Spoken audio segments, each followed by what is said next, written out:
Oh, wow, my camera's all messed up, it looks like. Yep. Gotta fix that. But mic check. I think you guys can hear me, right? I'm gonna move this over.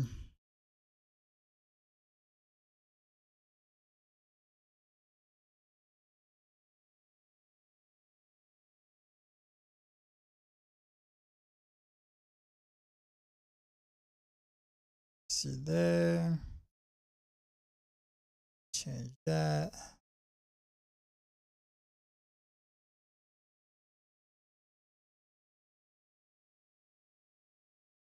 Just click that.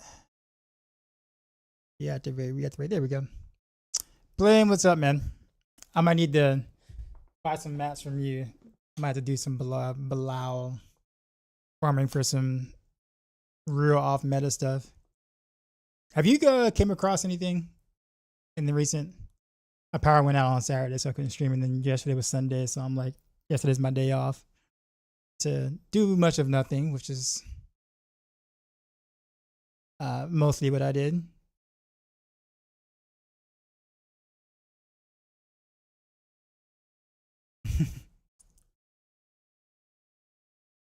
See. Let's boot up the. There we go. Also, I probably need to actually start doing up some macro guide updates here as well. Make sure everything's good. Not that I have a lot to do, but I do need to play some rapid fire and some barrage. Good news is that most of the build is pretty much like homogenized, so it's easy to kind of go from one thing to another.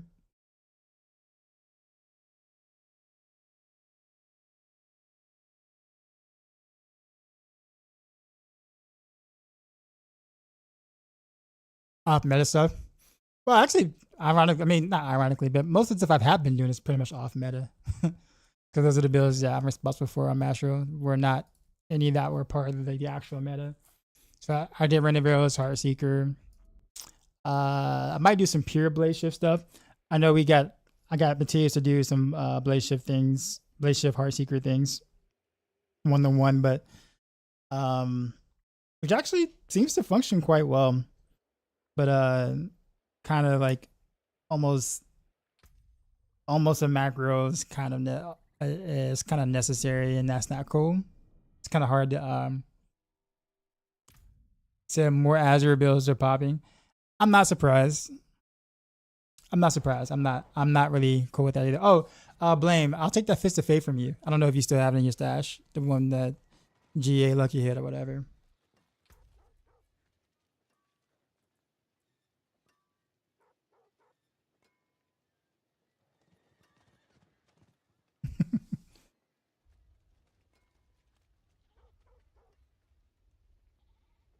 That shift isn't worth it. I tried every combination. It can be better than Heartseeker. Well, Matias did like a 97 with Blaze Shift, Heartseeker, like 1-to-1. Like getting the double damage from the passive from Blaze Shift. I don't know if it's just like I know he has like extremely good gear, so that could be it too. I guess in general, but that seems so far to have been the strongest basic way of doing it. Which one do I want? I guess they're the same thing. I'll take the 3GA one. I actually thought you had like a higher percentage there. I mean, 285 is good. I'm not mad about that.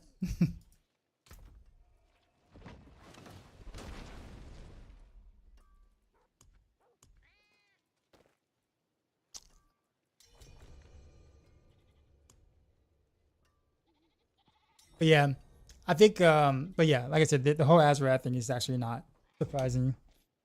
I'm actually kind of glad that basic builds are not falling in that category just because Pain Gorges is way too good. If it wasn't for Pain Gorges, basic builds would be Azrath as well. Ironically enough, Pain Gorges is basic builds at like Azarath, if that makes sense. Like it's the equivalent when you think about it. Oh, how about some Husk? How many husk do you have? I'll buy them from you. I'll give you some gold for it.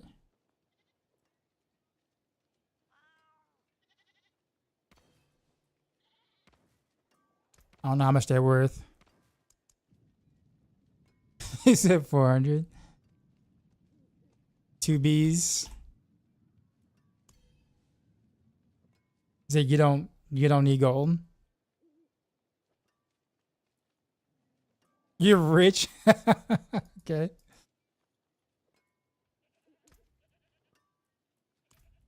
How do I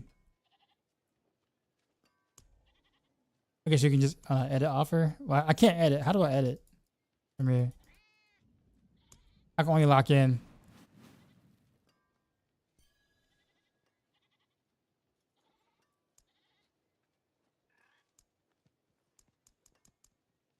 Okay, it's just accept trade, but it won't let me. Is it because my stat? Oh, that's probably why. Okay.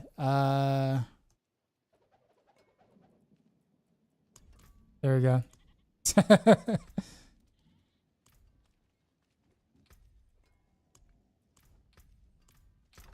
How's the fourth season going? Been playing PoE, but the inflation is outpacing what I can earn, so I'm kind of over it. The economy for action RPGs is just bad, man. Like I think I know people hate it. People hate the idea of just whoops. Okay. People hate the idea of like account bound stuff, right? And action RPGs. But honestly, that's really the only way to really fight like all these economy problems, unfortunately. Like with when, you know, tech gets better and devs get better at like, you know, finding people who hack and dupe and all stuff like that, like they get better at it, but so do the hackers. So like as tech gets better, they get better, and they probably have all these different ways. They're probably so far ahead of like, you know, things they can do to sit there and like, you know, inflate the economy or like ruin, you know, all that, you know, the devs will never be able to catch up. And then the company spending all that money to legit try to combat that on something you can't win. It's just, you know what I mean? Like, are you a pin shop boy now? For sure now? I think I might actually build into a pin shot at some point too. I actually have decent gear for it. Oh, you get the triple crit and the lucky hit chance.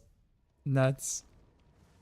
But same thing here too with the air and of course the starless. Yeah, bro, you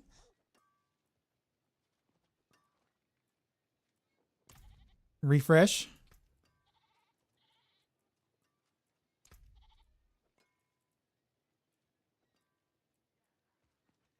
Oh, has anybody tried like a regular bow with this now? I know like Eagle Horn is Eagle Horn, but it's like it's not updating. I can check it later.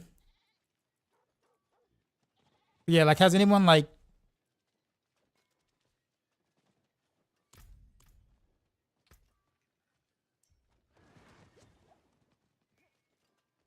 because like before we were kind of like we don't know if Eagle Horn was gonna be good enough.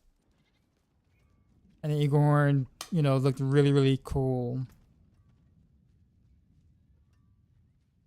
Oh, very nice with this shard. Yo, that shard. How'd you get that? Jeez. What?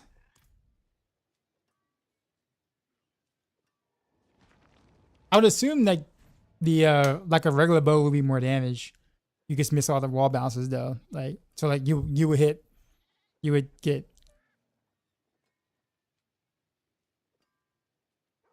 triple crit on like the second try.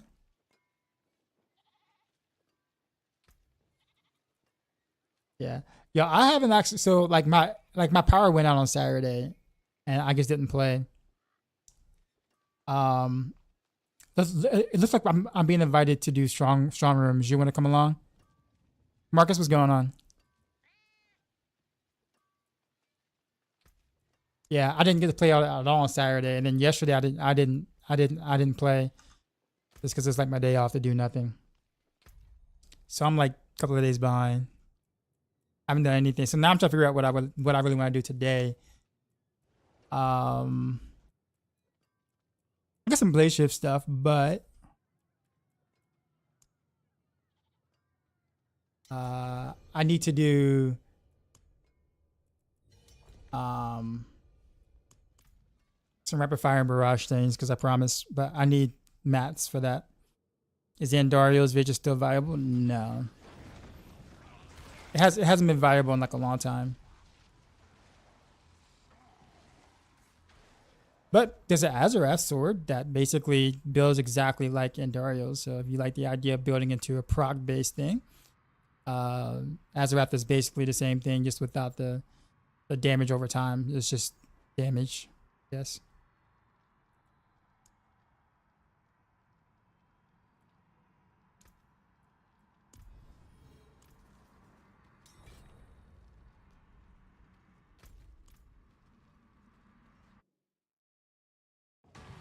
Did I already do pin shot? No. Everyone else has already, but I haven't just because I trying to play other builds.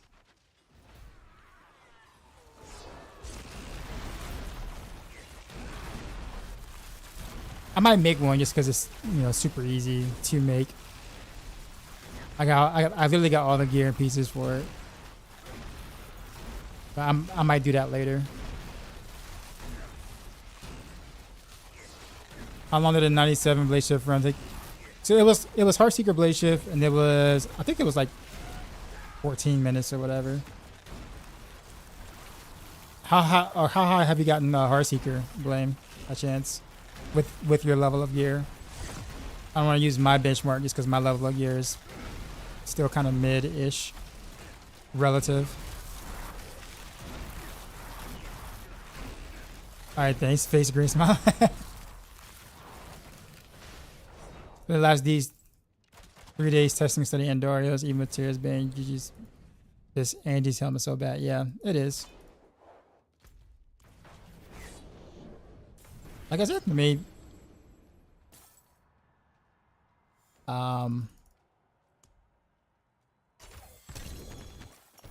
you can always do Azarath. It's practically the same. Like the concept is the exact same. Literally the exact same. So are we doing Stronghold spams? That's what it looks like.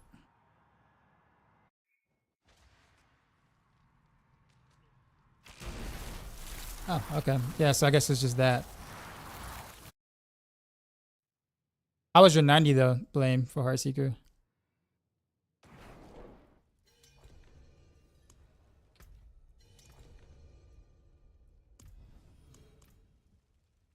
Very easy. How long did it take you?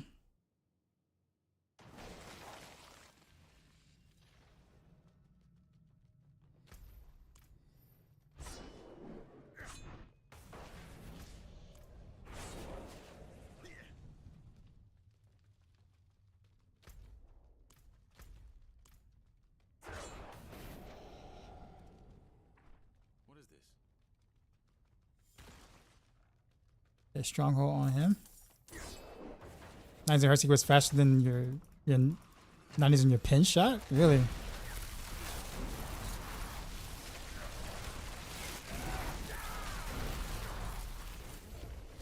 Alright, well, whenever you do decide to do it, take a screenshot of your next Heartseeker-ish clears or whatever at your time. Because we're about to do like a tier list shake-up, I guess. Because like I said, my gear isn't as good as like Matthias with pin shot or Ava's DT at the moment. It's hard for me to like give an actual comparison to where Heartseeker actually is. It's something we're Rain of Arrows, but I'll get there in time.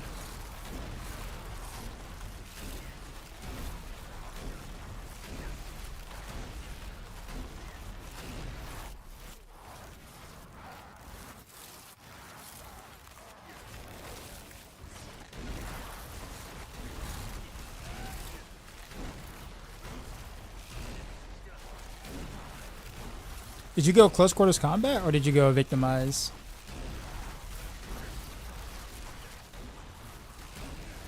Part of me really thinks that like for pushing or like that to really optimize the Pangorger's proc hitting everything, you have to kind of gather and play up close with the. Like you can't really like play it like that at a distance really. It's not Heart Seeker's fault or anything like that. It's just the way the game is right now.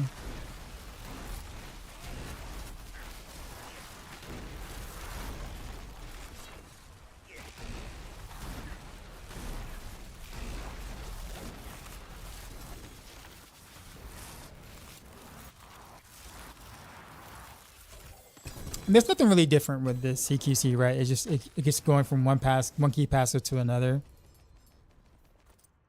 That's pretty much it.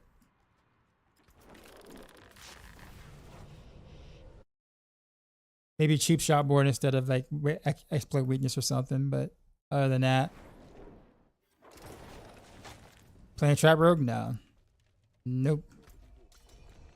I'm actually curious about making like a Heartseeker poison trap thing. Like using Heartseeker to proc the poison traps from Bursting Venom for fun.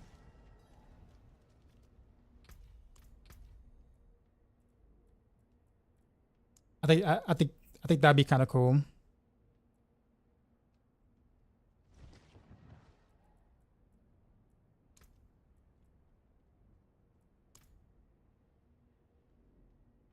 Try 95. I'm gonna get later today, probably. All right, let me know. I think we're gonna talk about tier list shakeups tomorrow anyway, so that'll give me a better idea. I do think Heartseeker can definitely go. You know, it definitely clears above a 95, or right at 95, or like a little bit above 95. Oh wait a minute, I gotta invite you here.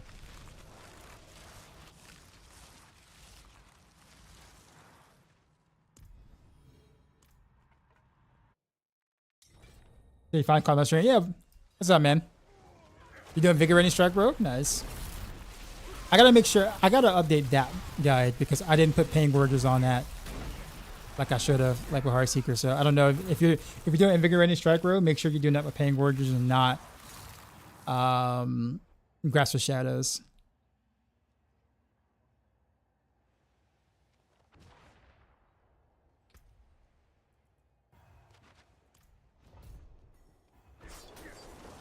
Will we get a video on it? I don't know because everything kind of plays kind of similar. So like the play styles is pretty straightforward. Not to mention, it seems like Rogue videos right now on YouTube are not doing well at all because Rogue is not necessarily considered a strong class. So when you think about like not a strong class and then you're playing a build that's kind of off meta, right? Like then like your video is not gonna do well at all. Like I've been watching like some of the pin shot videos on Rogue, which is supposed to be the exciting videos coming this season, and like they're not doing well relative to like what they should be doing for like a meta, you know, build or whatever. Same thing with even depth trap stuff. So given the fact that I have to work more than usual because Twitch ad revenue has gone down the toilet, like completely down the toilet, I gotta like think about allocating my time to make sure I can still pay bills. So I have to work more on the other end, unfortunately. So unless there's like a really big discovery and like people are like jumping onto Rogue and then Invigorating Strike is that thing, I don't know if I can really allocate the time to do it, to do a video on it. What would I change in the build as is now? Don't go Grasp of Shadows. Use Pangorger's glove. That's pretty much it, really. Everything else from it stays the same.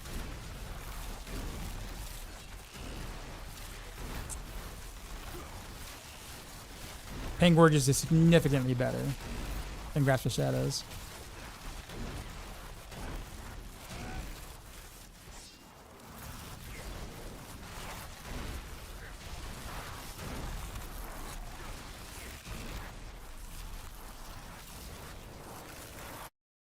Also,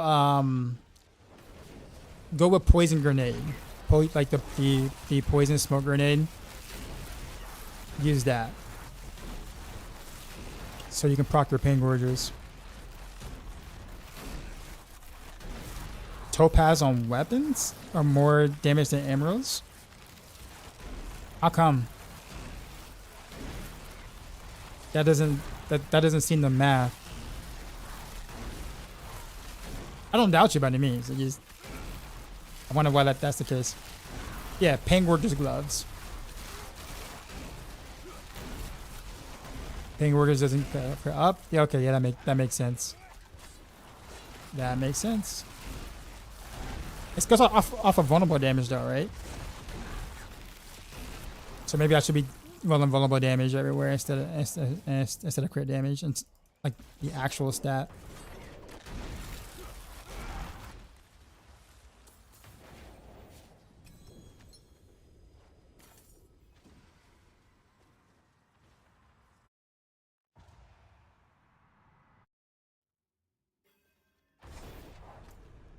Wait, did I get my stronghold thing? Strong room thing? I did not.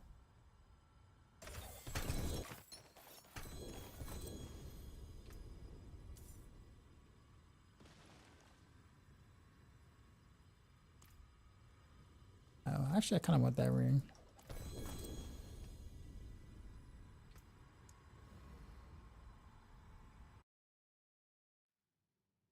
But yeah, cognacking.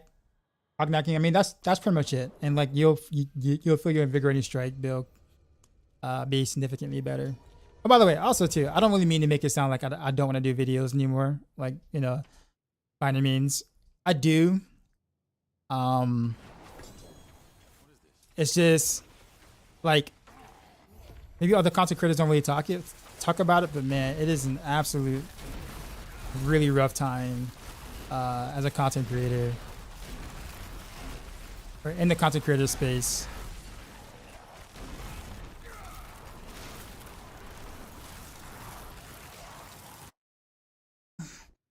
And I got to the point where like I got to the point where it made up like maybe about 30 to 35% of my income, which was actually really good for me. That is right.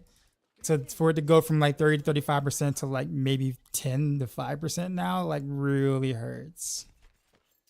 It's something that anyone didn't do. Like it's not view count. It's not any of those things. It legit literally is the way that Twitch is doing advertisements now, or the amount of advertisers that are no longer advertising on Twitch or whatever like that, which is really causing some things. It's not not even D4 though. It's literally the ad revenue. I'll put it this way. I'll give you an example. I streamed for about 18 hours the first day, opening night, for the season, right?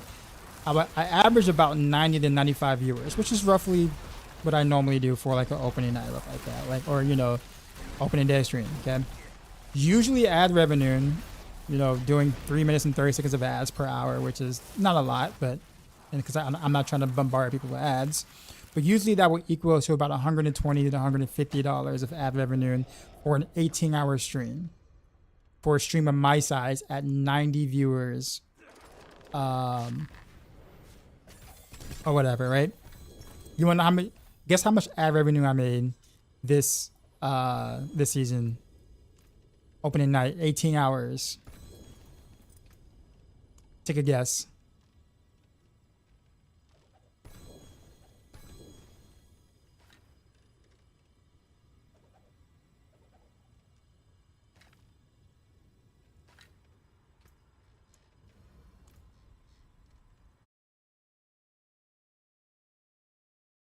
$12.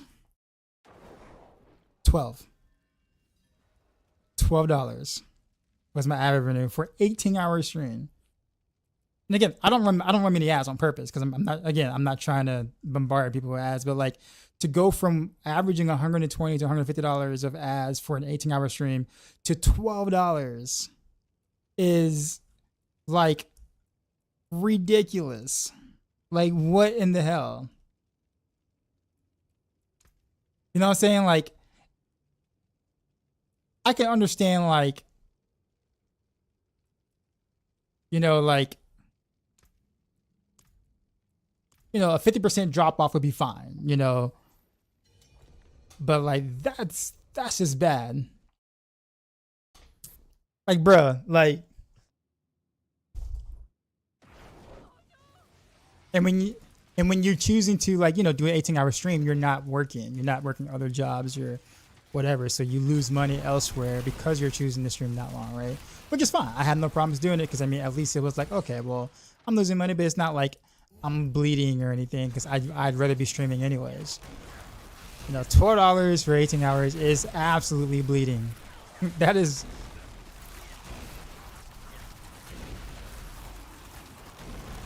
And that's worrisome.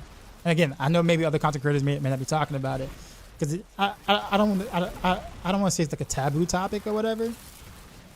Maybe because like maybe they think that, you know, like their audience might think that they're only doing it for money, which you guys have been here long enough to know that I'm obviously not doing this for money and only for money by any means. So that's the reason why I feel like I can talk to you guys about it, right? But like that is the reality right now. So there are some creators who are trying to bump their ad, you know, the amount of ads, you know, per hour to like 7 minutes or 8 minutes an hour to try to make up for some of that. But I don't mean that doesn't work because then you just lose more people, and you lose more people meaning there's less people watching the ads that you just bumped up to, and so like you're only hurting yourself by trying to do it that way.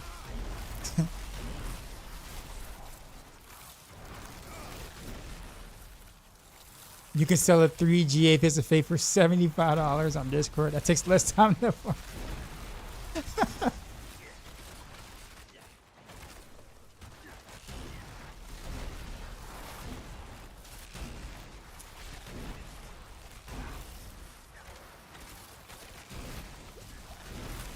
Wait, who's tropical?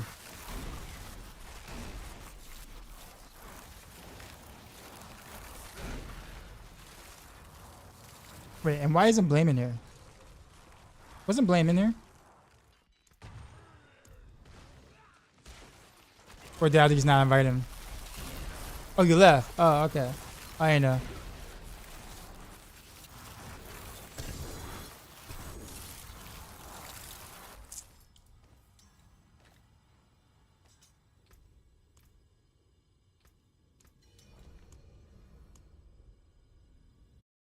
We'll do 9-5 real quick and head to bed. All right. Let me know how long it took you, and then like do a screenshot.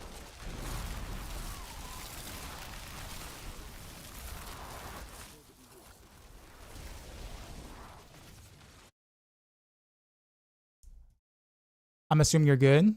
I feel like you went live the other day for an hour and the stream just randomly died. Oh, that's because yeah, my power went out. That's what happened. And it didn't come back up until like maybe 4 hours later, so I couldn't really stream at all. The funny thing about it is that my stream didn't like instantly die. It like stayed on for a little bit.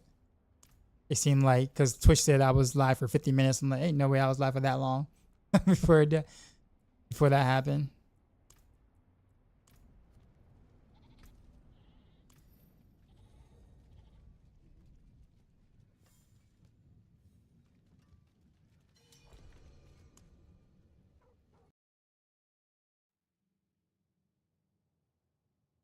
Yeah. Like it was. Ow.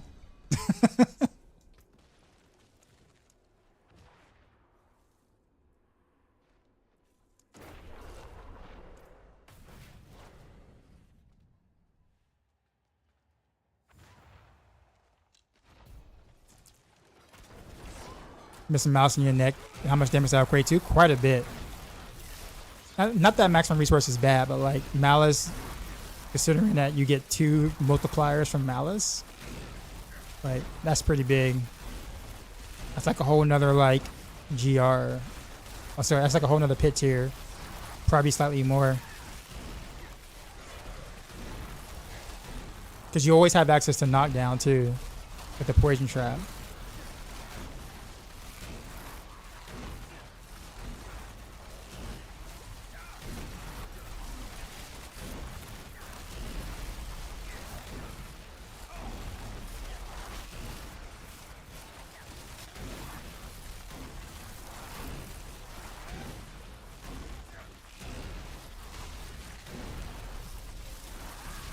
Nah, yeah, I get it.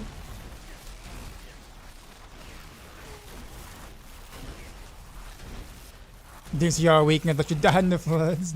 Nah.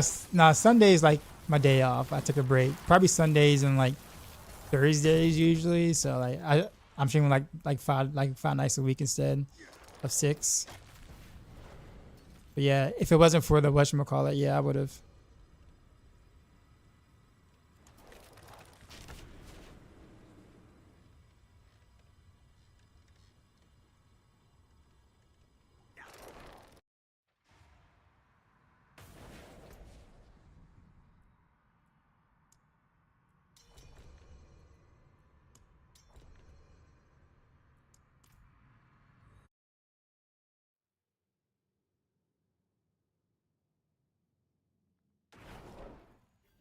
If I thought you live in Hill County. Oh yeah. Okay, I see what you mean now. Yeah.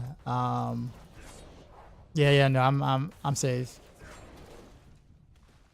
I'm like nowhere near Texas. I'm like on the East Coast.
That's your gears pretty min max, Jen.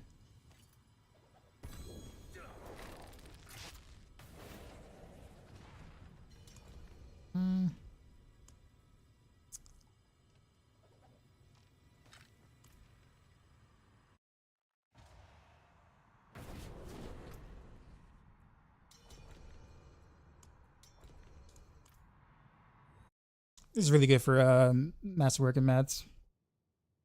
Never too soon. I got friends and family in Hill County. One of my neighbors is down on vacation. I thought, oof. Son and wife is still missing. Our RV got pulled in. That's awful, man. I hope they're okay. I'm trying to think if I know anyone personally from Texas. One of my brother's best friends lives in Texas. I don't know if he's that close to that area, but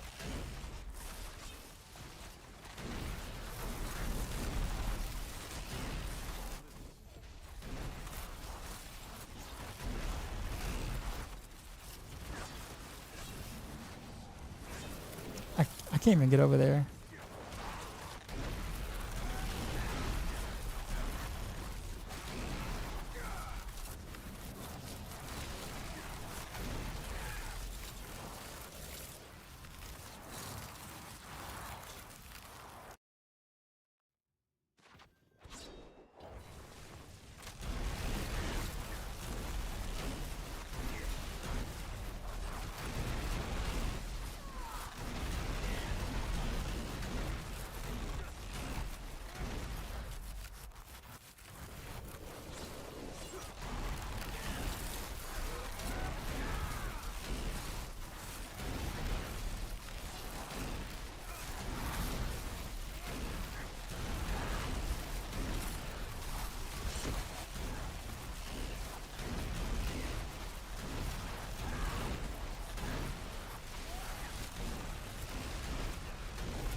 Yeah, they really gotta get rid of some of these fixes, man.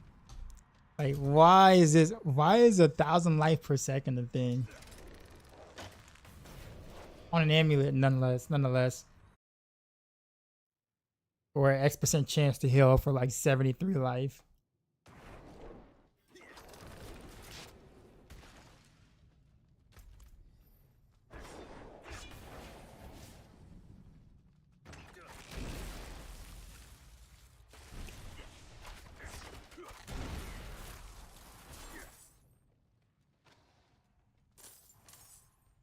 What is this?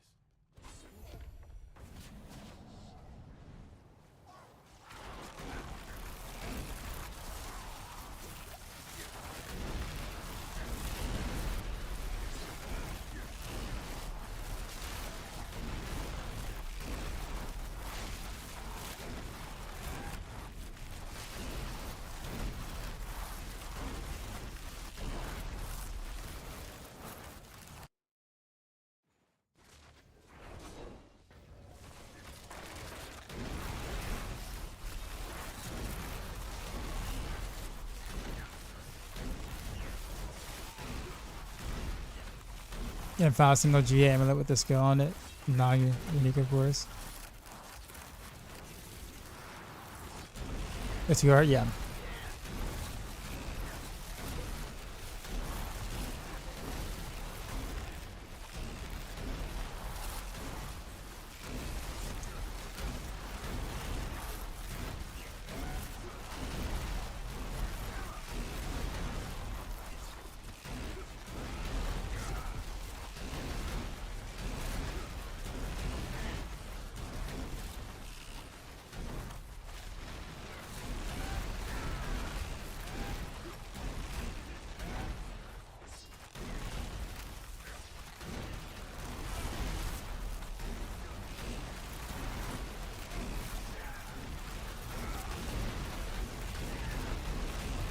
Rose is back.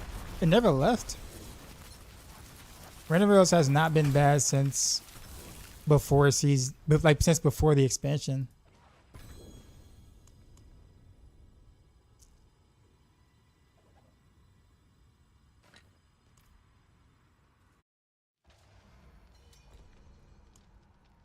Yeah, I actually was trying to play Heartseeker today, but then I just haven't changed my. This is like saved in my armory. I haven't changed my armory to do Heartseeker for these runs, so I just like, sure, I can do these runs with Random Rails, no problem. I guess because Death Trap is the main build last season. So let me ask you a question. So if there's one, so there's gonna be one best build every season, right? So by that logic, if it's not the best build, then it doesn't exist. Is that what you're saying? In order for it to exist, it has to be the best build.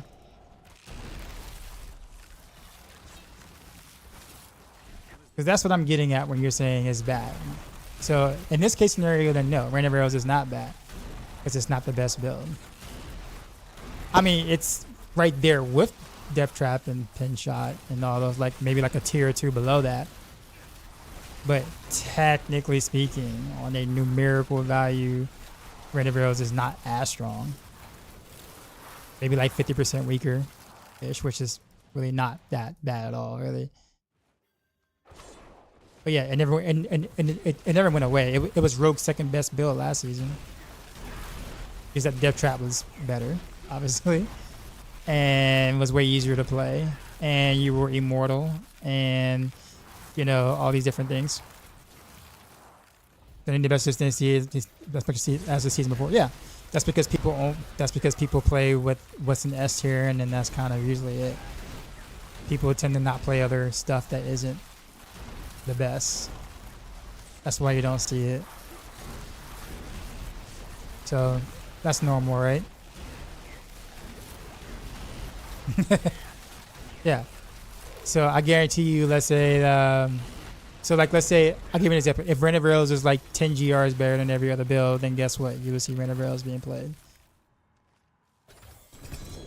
Naturally, right? But ironically enough, there's This is probably the closest interclass balance between rogue builds that I've seen in a long time. Meaning there's a lot of rogue builds that are kind of within a similar vicinity of each other, like within 5 pit tiers of each other, which is actually quite good. The problem is that most of these builds have the Azarath sword involved in them, so it's really not even the rogue skills per se, as more as the Azarath sword carrying a bunch of builds that just ends up being in the general vicinity. So that's a problem in my opinion. Even if there is better interclass balance because of it, it's still a problem in my opinion. How do I get Darshra to stay up permanently? Umbrus aspect. You have a lucky hit chance to spawn a shadow. Yeah, basically you don't really put it on your bar anymore unless you just can't fit it on like pants or whatnot. Would definitely be nerfed. What would be nerfed? The sword? Honestly, I don't think the sword would get nerfed. Let me phrase that. I am almost completely certain that the sword would not get nerfed. Not because I know anything, I have inside information, but the only reason why Azarath is that good is because the rest of Rogue is that bad. It has very little to do. I said little to do. It has little to do with the sword and more to do with the rest of the class. That's the issue. Think about it. What other classes are using Azarath as like their main builds right now? Like maybe Sork in a sense for some builds, but that's it. How many Spiritborn players are doing Azarath related stuff? 0, because they don't need it. Because their builds are stronger, stronger than what the Azarath proc can give when built around it. Right? So like that's the thing. It's not that Azarath is too good. It is good, don't get me wrong, but it's just if anything, it just exposes where the rest of the skills on the class is. And ironically enough, the basic builds on rogues would be in that same predicament if it wasn't for another scaling item, aka Pangorgers, that basically makes it to where Azarath isn't needed. Because Pangorgers technically does what Azarath does anyways, just in a different flavor, but the concept is still the same.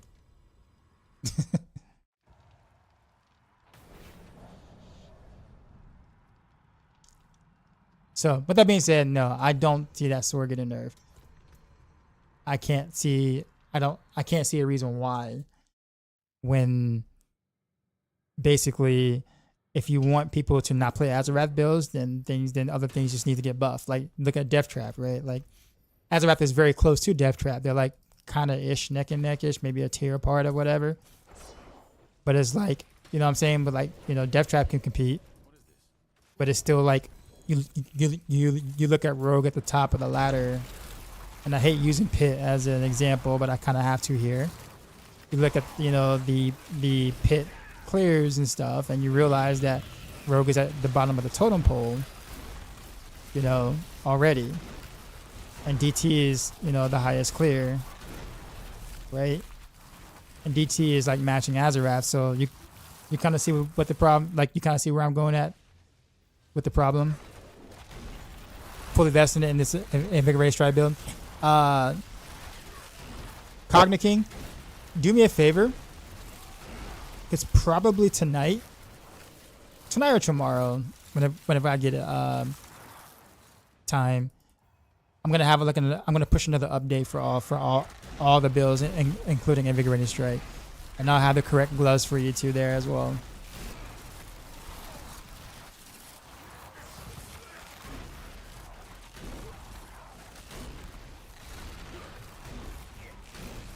Yeah, man.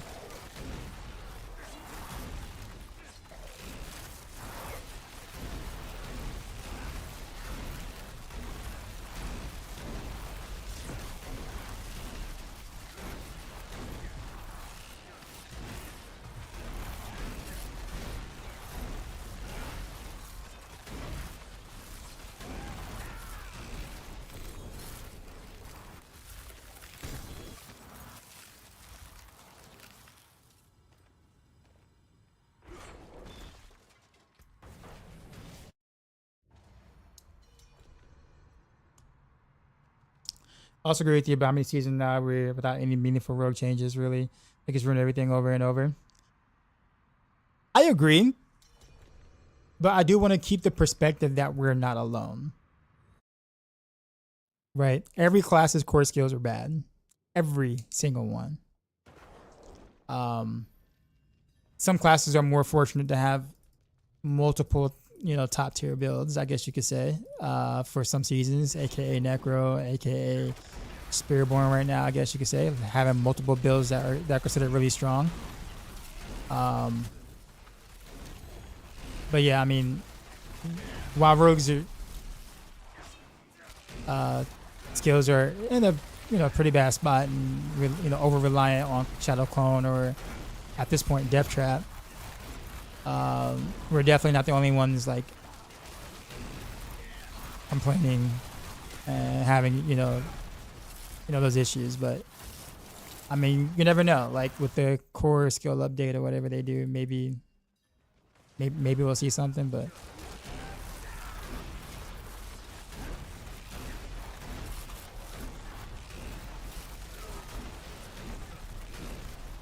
you got a screenshot of that, Bling, that you can just DM me. When is that update? Probably next season, I assume.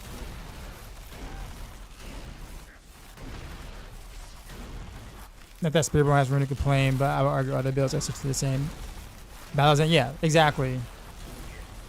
Like even the best class needs help when you think about why they're they're doing doing what they're doing. Like without that, Spiritborn would be, well,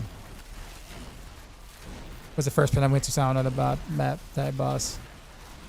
Hey man, I mean, if I was just like a one key, I'm just gonna do one key and and then see what's up, man. I mean that's good. So you're looking at what, maybe like a 97, 98, possibly. Highest end.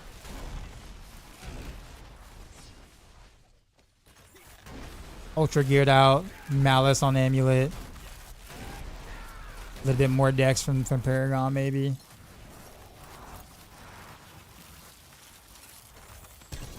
But I do need that screenshot because I just don't have the gear for that for the 95 myself yet. Zarya was cooking some with Blade Shift as well.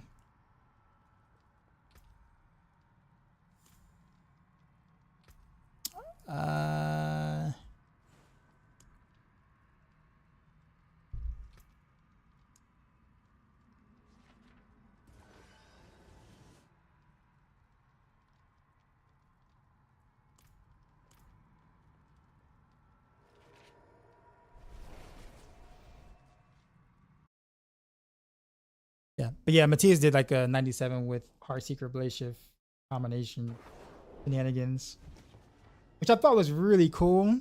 Like to kind of like do like a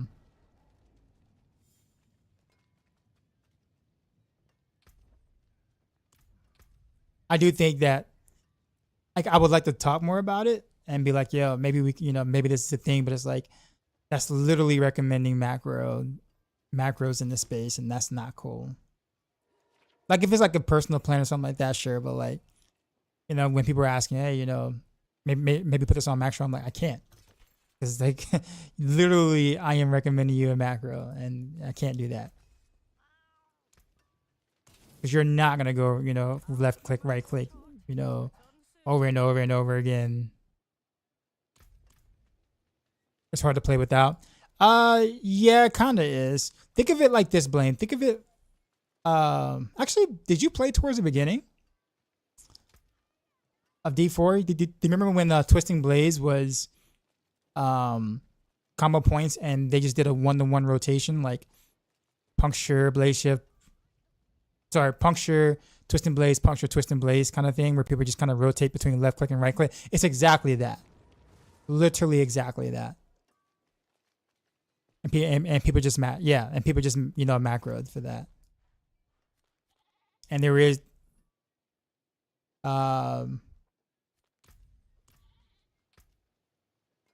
there's, I'm not saying you can't do it without. Matthias did some of that without it, but like after doing one pit, he was like, I can't keep doing that. His hands were like about to fall off. But then you make mistakes too as well, and because lag and latency, and it gets because one of those things where it's like you're just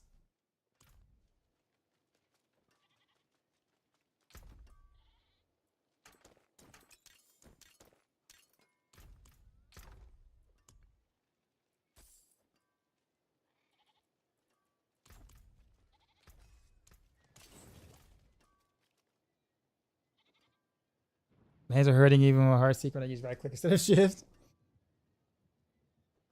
Yeah, it's just the you say I don't want to continue with Azra Flare anymore. Don't. You accidentally triple on the Azra.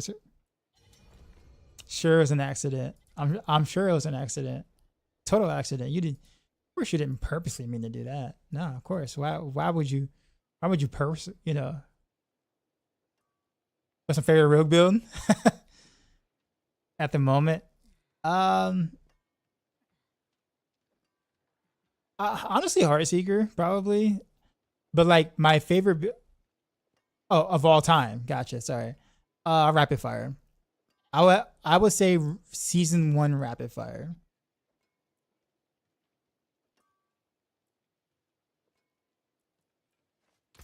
I don't know. I really liked Combo Point Rapid Fire and like kind of playing it like a sniper from the edge and just like literally just gutting single targets. Like even if the AoE wasn't great, I didn't care.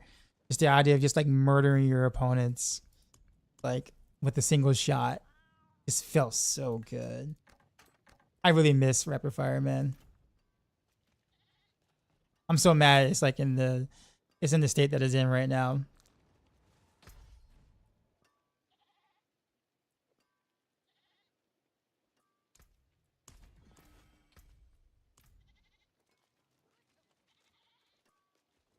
You lose time on a pit on your first day? Yes. Okay, so yeah. Cool. All right, well cool. Thanks for doing that.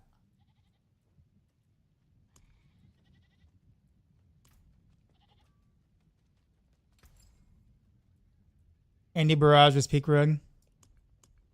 I was too busy playing Heartseeker at the time. I was people dubbed me for quote unquote saving Heartseeker in season 5 back when Andy's rogue was a thing. It was fun kind of bringing it back to the forefront. I'm not gonna lie. And I had a lot of fun playing Heartseeker at that time. I think the thing is, I had a lot of fun playing Heartseeker in Inferno Hordes. I think season 5, Inferno Hordes was just so much fun. Like I had so much fun playing, and yeah, 222.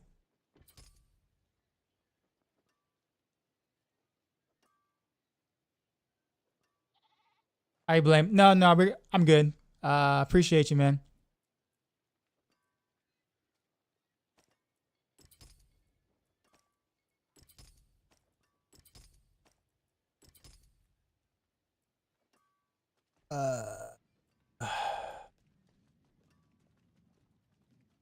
Yeah, I love Inferno Hordes, man. That's why I can't wait till next season when that update comes for Inferno Hordes. I really hope they really like have a true scaler for Inferno Hordes, man. Fuck Pit, man. I need something else to like blast on like a serious note than Pit, man. Pit ain't it for me. Like long term Pit ain't it.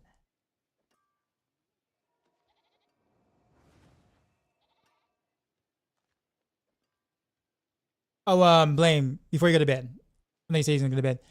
Look for me with a decent shard. I know you have a really good one. I don't like shards should probably. I was gonna say they should be pretty cheap, but they're also kind of rare because people aren't doing Inferno Hordes.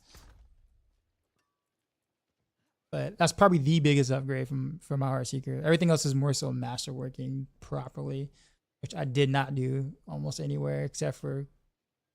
Oh yeah, I did not do anywhere really. Look all these triple blues I got. Triple blue, triple blue. I didn't even finish masterwork in this or this. They're they're really expensive, really. People are charging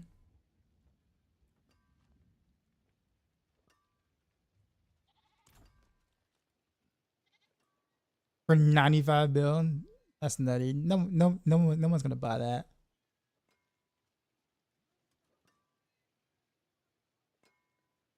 They're probably Justin Blaze tomorrow and come to Shamara Seeker. I wonder if there's like some sort of like skill weave combination we can do with that. I'm actually I'm about to try that now. To be honest. Finest jewels in Sanctuary.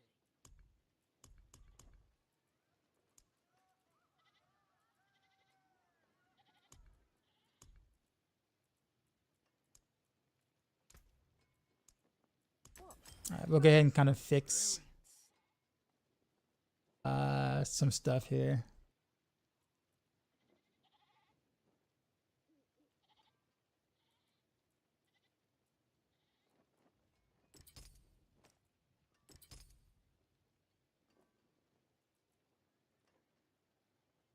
How's that much gold even drop?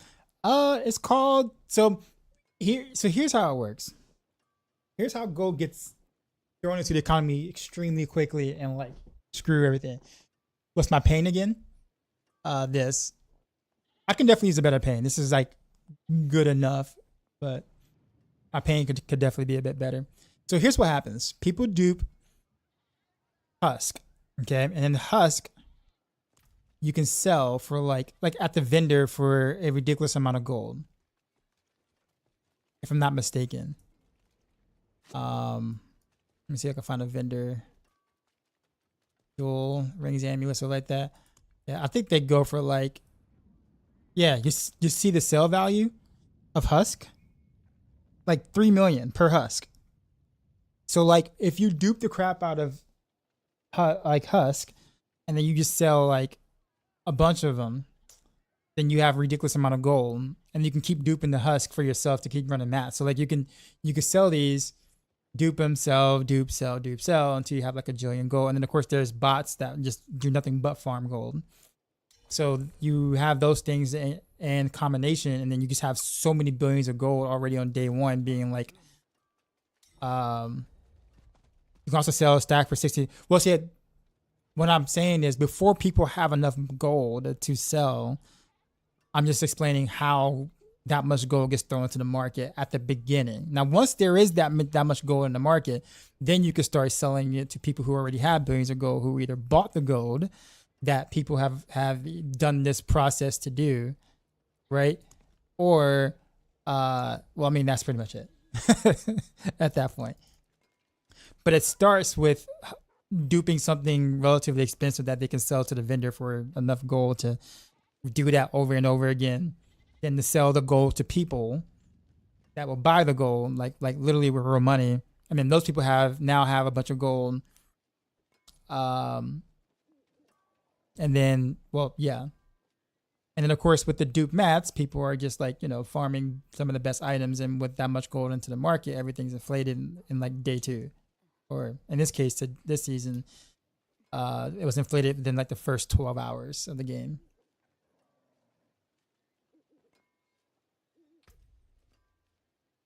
Oh, word. This is a very nice pain. Okay.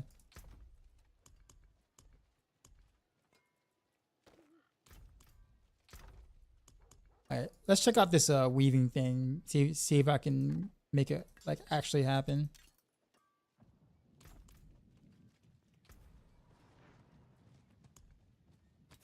We're real vulnerable here.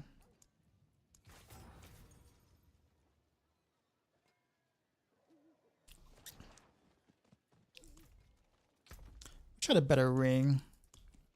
Now that I want to start getting into min-maxing ish.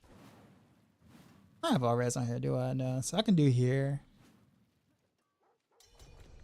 Damage versus distance on that. That's my whatchamacallit. Are we doing the whatchamacallit thing again? Okay, I'm cool with that. Am I gonna try pin shot this season? At some point, yeah. I have the gear for it. I don't have the master working whatever yet, but eventually.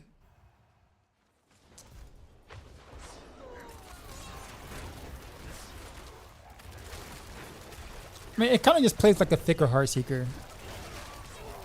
At the end of the day, if you think about it,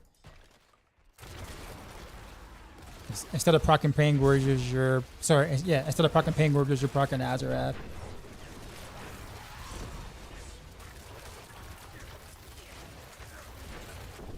If you're a blaster, you can also sell items to get gold. Yeah, but I think what people are missing is I was explaining how gold initially gets thrown into the market.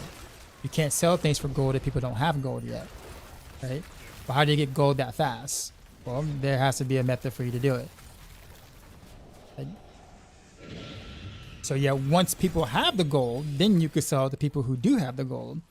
But until then, if no one has gold, you can't sell to anybody who doesn't have gold. So if people are already selling things for billions, it means that the market has been flooded with that much gold from something. Someone had to be able to, or people had to be able to, or bots had to be able to produce enough gold to inflate the market with that for people to sell for billions, right? For you to be able to sell items for billions.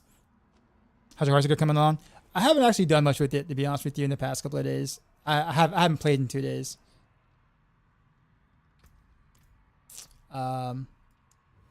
Right now, I'm actually just farming masterworker materials so I can go ahead and build out the other 2 builds I have to do. I have to do barrage and rapid fire, so I can finish updating those from max roll. And then after I do that, I'll probably just be min-maxing Heartseeker as much as I can, because that's like the build, like the main build I'm really,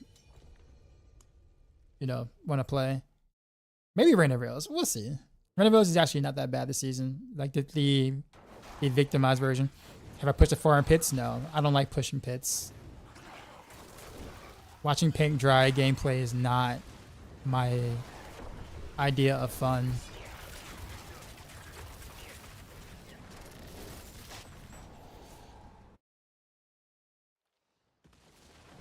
But I can tell you that a min-max Heartseeker should do around 97. 98 if you're really dedicated to the ultra fishing with Korean gear.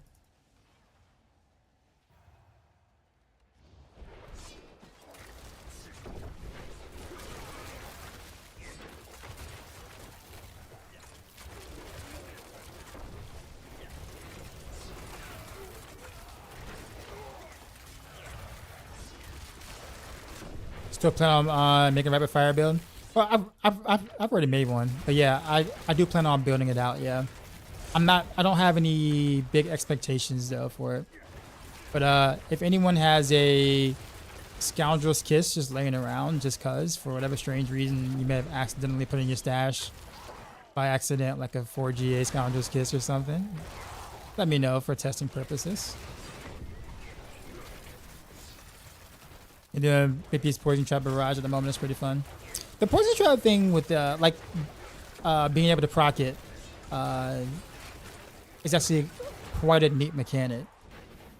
I actually think there's a lot to be explored there, but like I think it's actually a rather neat mechanic.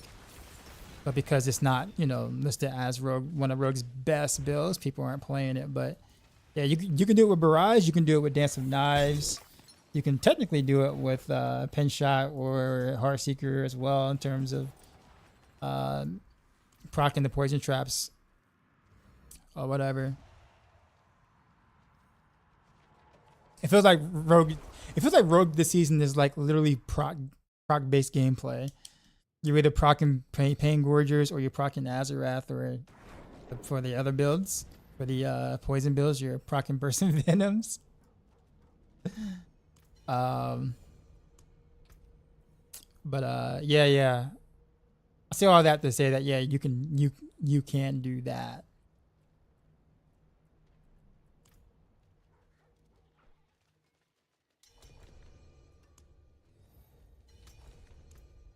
I've been starting from nothing. I'm glad you're enjoying it though. I mean, that at least gives Barrage something to do, right? Because regular Barrage is not that good. So, I mean, I had the right for it. Don't get me wrong, just because it is what it is. But so I can't make every build that isn't great into a proc build, right? Like you kind of just choose whatever's best for the proc, and then you kind of go along with that, right? So now, unless Barrage is like the best poison trap procer, then different story. Then I would right around Barrage to do just that. But I think there's a better procer than Barrage. However, Barrage Poison Trap makes it feel like Andy's Road, so I can totally see why people would want to do that for sure. Because it kind of brings back that nostalgia-ish. Yo, this is the same, like you got the same exact rolls, Peacha, as the one that Blame gave me. Literally the exact same rolls. Wouldn't even be surprised if that item is duped. not like you did it, but like just the flood of items being what they are this season.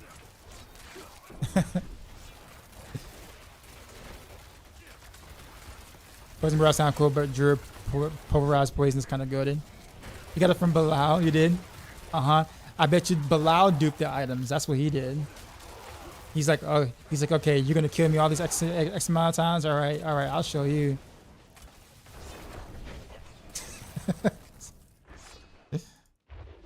So it's Bilal carrying all the duped items. He's the real. We're blaming the people when in reality,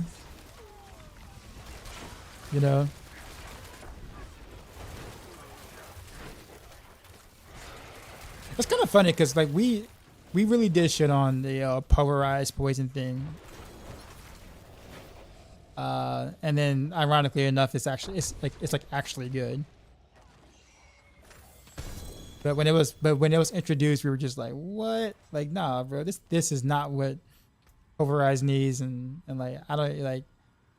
People were not happy with that at all.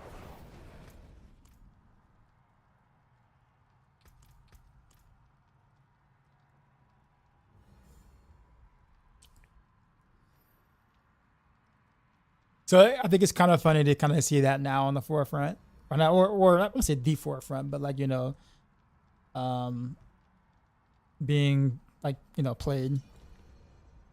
Who was shitting on the concept? Everybody, all the Druid players were. I was, because I'm like, why would Pulverize need poison when it's technically an OP build, like overpower build, and Pulverize always struggled on single targets.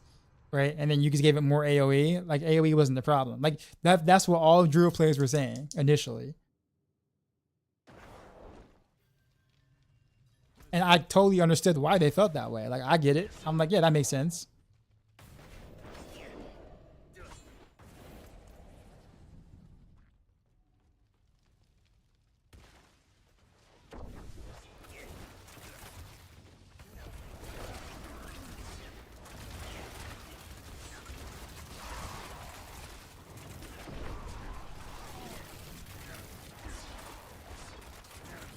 So that's why I said I think it's just kind of crazy, in a good way, to actually see that actually pan out, even though people were not happy with it initially.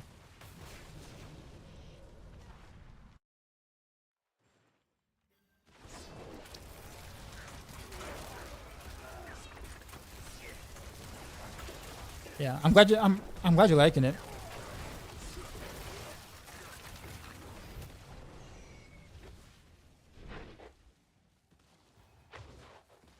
If I still have interest in the season, in like the next 2 weeks or so, I might do an Earth Spike Druid.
Just think Balazan's kind of trash. No, you do. Well, yeah, it's a super glass cannon build, but it just does a lot of damage to people. Like, yeah, I'm gonna play that. I don't blame him. You know, action RPG, do damage, big damage number go up, good. Super dopamine, brain goes wow, go wow, right? So I mean, it makes sense.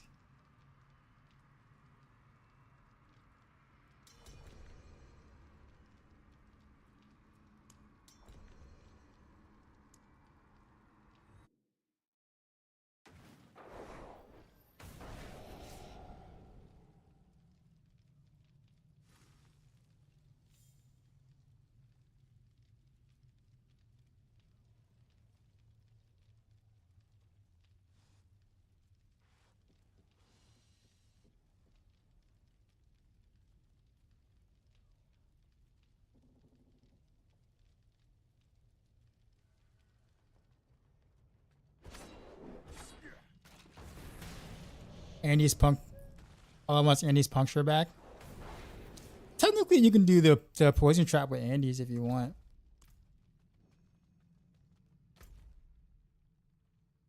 That is a thing. Wait, where'd everybody go? I mean, it won't be as good as like Barrage procking it by any means, but the thing about it is that like at this point, whatever puncture can do, like Barrage would do better with Fist of Fate, or or even you know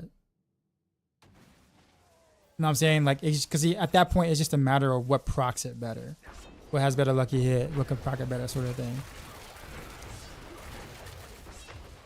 So, not saying you can't do it, just like puncture would never really be on the forefront anymore, due to Fist of Fate being in the game. Now, if there was no Fist of Fate in the game, then yes. But the moment that Fist of Fate was introduced, well, not introduced, but the moment that it kind of got like a rework in season 5, then like puncture related proc builds kind of fell off a bit.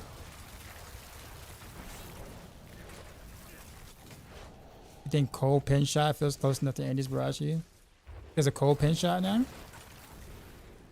or are you talking about Azarath?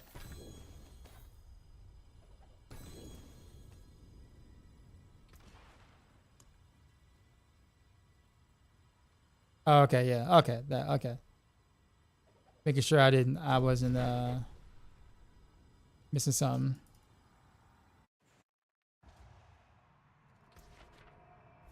I was like, what? It's cold imbuement now?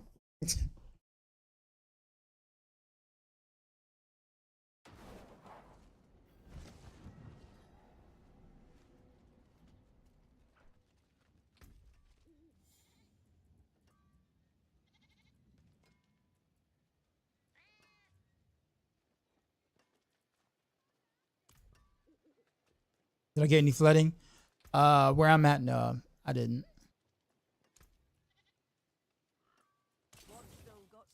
So I'm good.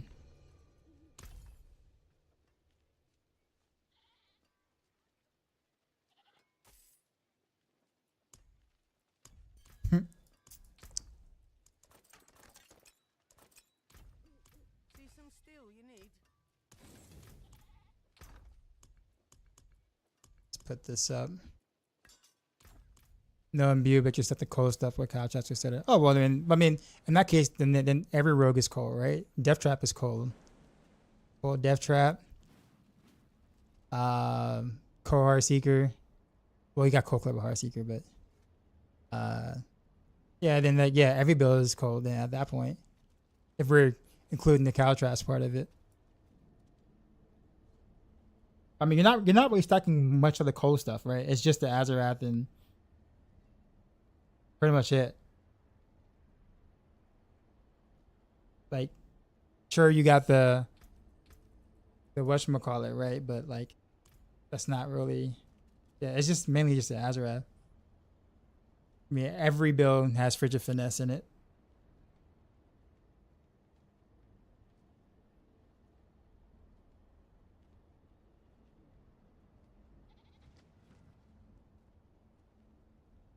I could just say anything on that I've never touched.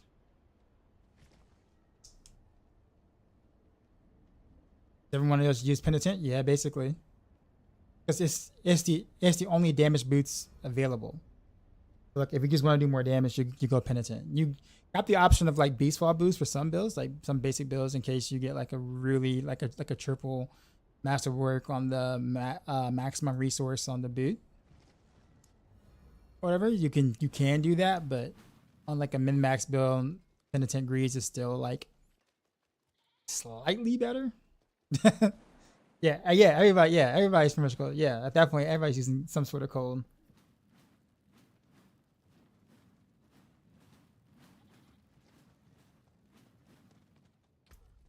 All right, where are we? That's that 44k. Right, it's 4:33 a.m. Oh wow, wait, where do you live?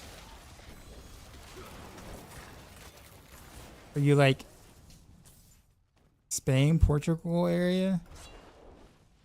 Like Germany's like a little further in, so like Germany would be an hour later, roughly. Ish range, Germany, France. Maybe like Africa. Cold is back. I guess you could say that too.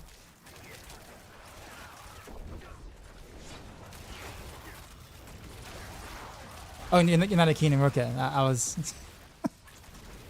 It was somewhere around there. Like I wasn't too far off. But cool. Well, yeah. I mean, technically speaking, I was thousands of miles off. But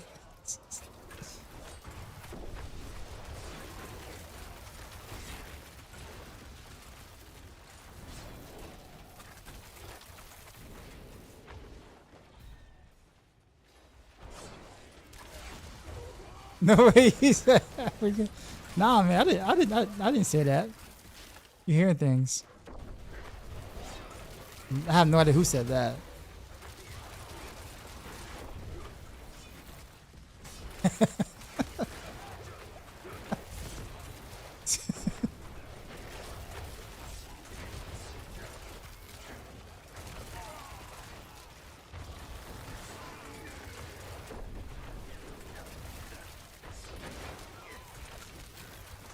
I can't even say Europe now since Brexit. Oh yeah.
Really? It's bad. Cards are good. It's pretty fun. I'm actually in this case scenario in this group play of kind of splitting up or like that. I'm not really doing anything or much of anything right now. When I'm solo, you'll kind of get a better idea of like how I like generally play RC. But right now I'm like being like super lazy because it's like we're in groups and we have a Hydra sword.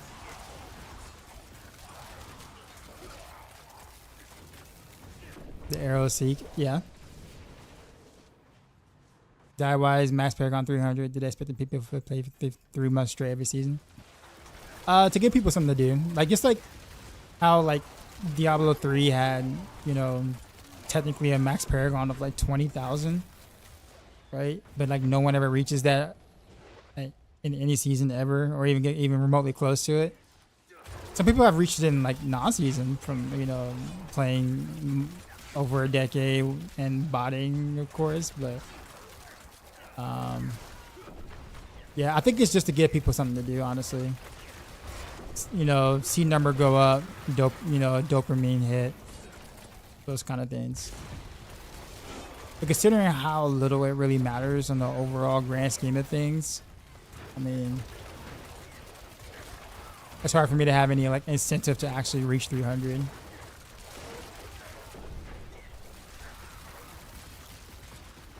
Because it has such a small impact. Now, like in D3, it had a bigger impact, so I would do the Paragon grind for a little bit. Not because I thought that technically Endless Paragon was good for the game, but there really wasn't anything else for me to do.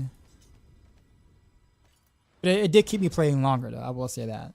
Like, despite the fact that I didn't really like the system, it did keep me playing.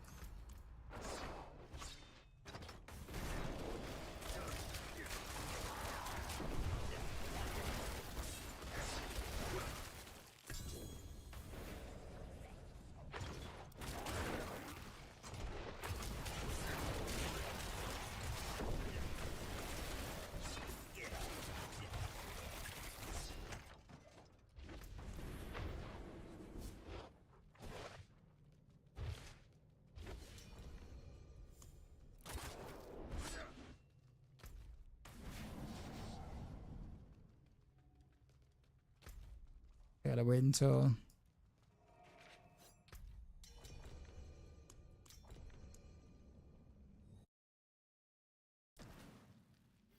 with the hit 5K just but there's no chance I'm getting there. So why do you need to hit feed? I guess it's just min max. With percent dex and stuff like that, like every little point of dex actually does matter. It's really the only thing that like gives you a reason to continue to Paragon up if you have a build that really benefits from percent dex. So I mean, at least that gets you like a reason to keep playing.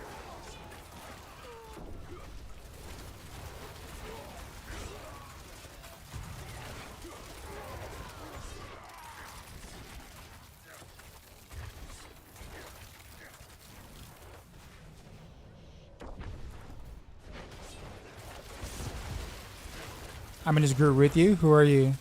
Sonlocks.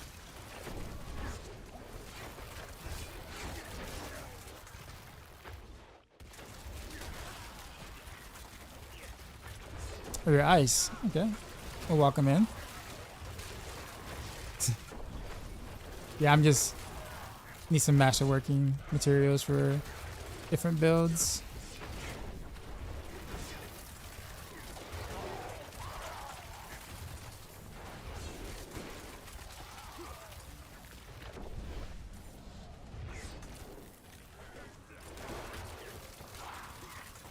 Oh, you're in your alt? Okay. That's why I didn't recognize you at first.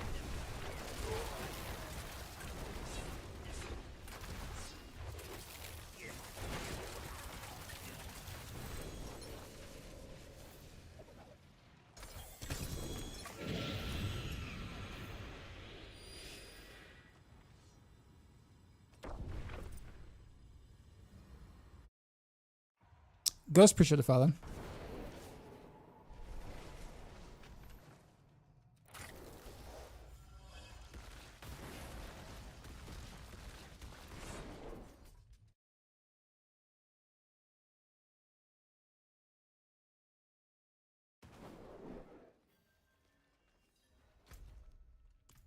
I like how we got to the point where we don't care about the rest of the dungeon. And we're legit just like spamming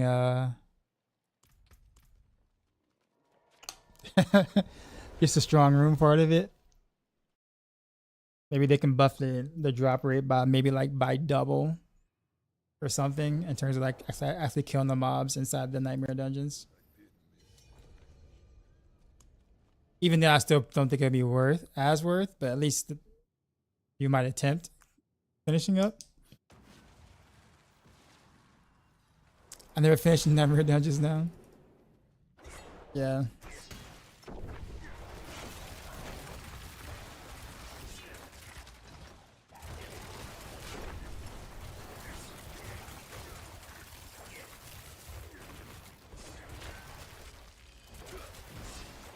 Well, it's not a Nightmare Dungeon. Are you talking about the escalation?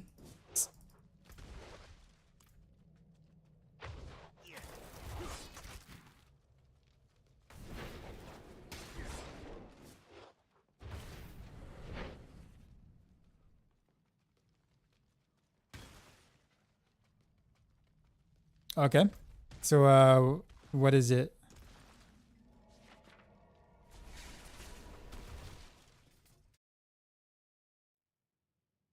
Well, I mean, it's still escalate. It's an escalation Nightmare Dungeon, right? That has a strong room effects.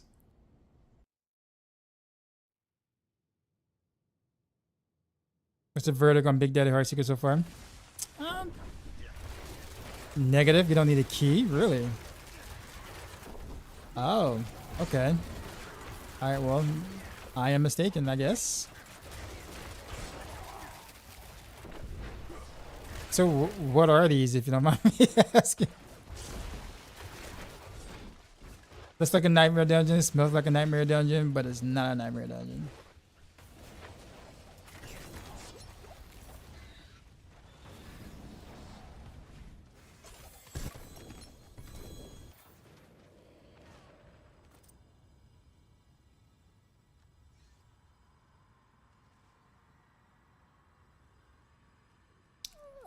So we're resetting? Technically?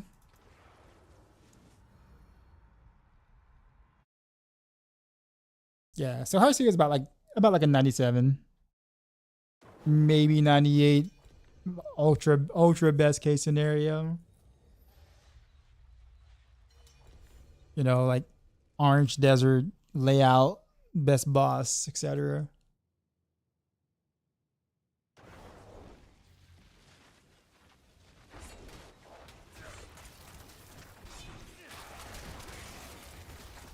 And using the aspect of bursting lemons, I've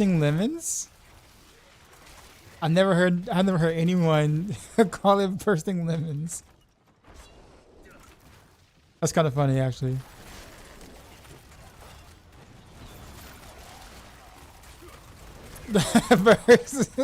No, man, stick with bursting lemons, man. That's such a.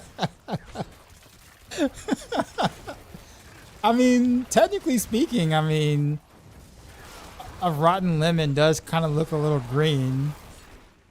So I mean, it's got the look. I mean, I'm cool. I'm cool with it. But does it proc aspect of synergy?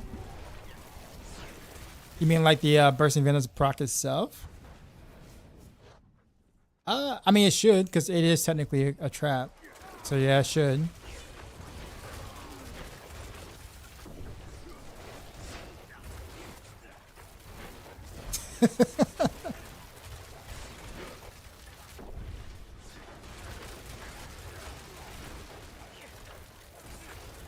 Really big because there's pricing effect if I keep spinning. So I don't know if it's snapshots. That I don't know. I have to ask Ava. But you should be able to tell, right? You should be able to feel a difference upon doing it. Leo, what's going on, man?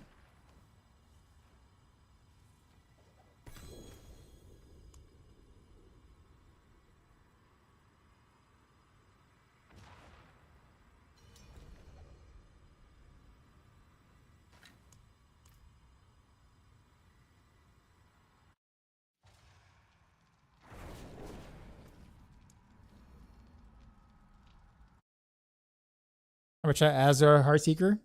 Yeah. It's thankfully, it's actually not. It's not better than regular Heartseeker with Pain Gorgers. Thankfully, otherwise we'll have literally every build be Azarath, and people don't want that, do you? Does everyone want all the builds to be Azarath?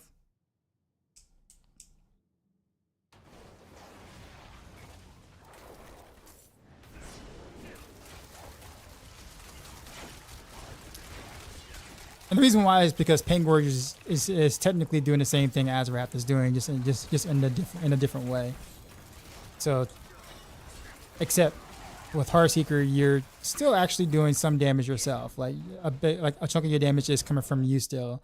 But Pain Gorgers is a big part of your damage, whereas Azarath is all of your damage. So.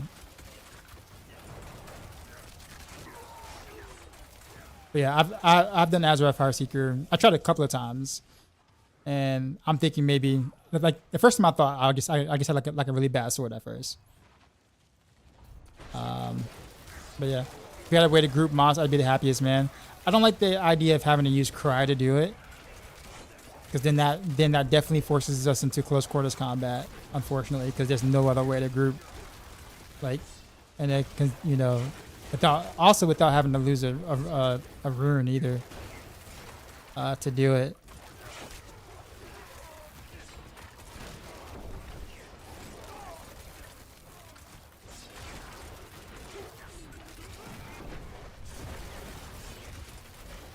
I mean, technically speaking, we do have the ban of trickery. That's technically a pull, right? Like a taunt-ish. But like I'm not about to give up a ring slot for it though. Yeah, so we have Ahu Cax, and then you can and then run Cry for the other one, right? Because if you're pulling, then you don't really need the Seth runes anymore, or Seth wolves anymore, right? Because then you'll have the poison trap always active. Because they'll be on top of you. So you wouldn't even need Seth anymore, or Seth anymore for that.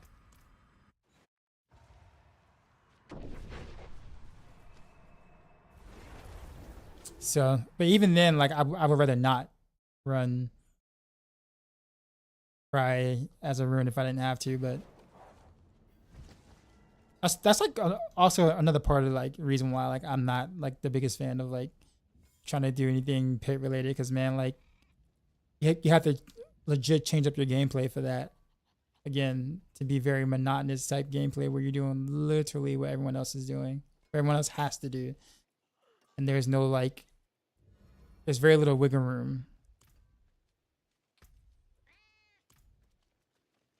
Because like for every other part of content, literally you can just run Victimized Heartseeker and play at a distance, but when you're pit pushing, like you have to gather. You have to keep them all in that one spot. Otherwise, you're kind of just only really hurting yourself.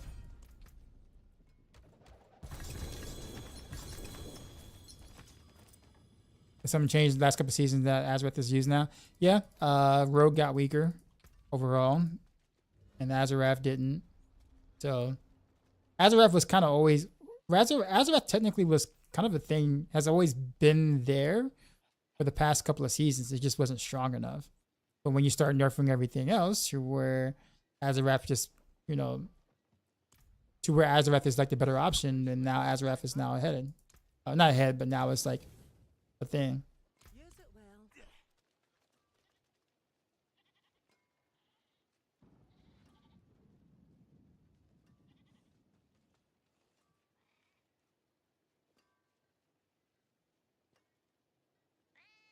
All right, Stunlocks, you have a good one.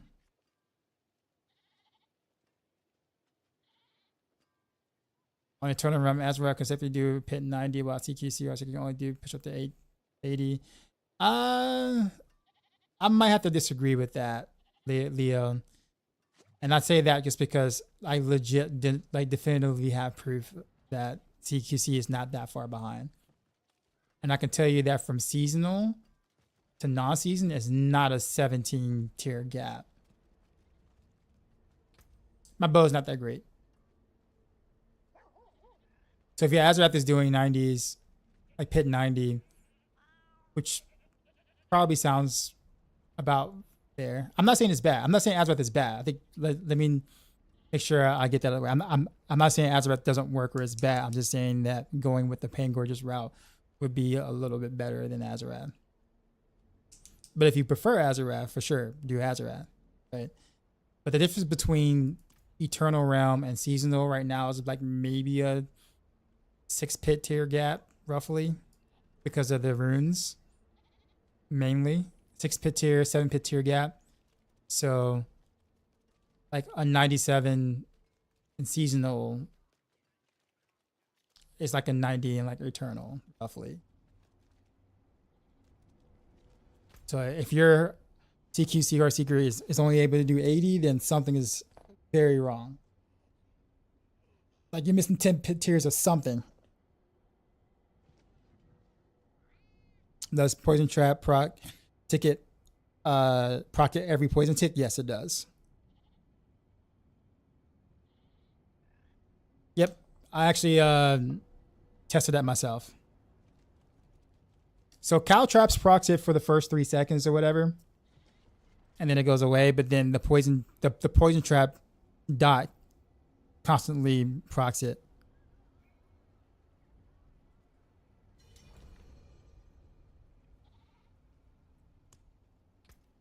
Yeah, I can show you real quick actually. I know you believe me, but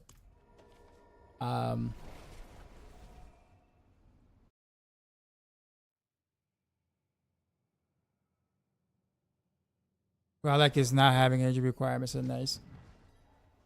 Oh, for sure. Like I said, I am not debating that it doesn't work or is not functional. But when you say it's better, then you're gonna have to prove it.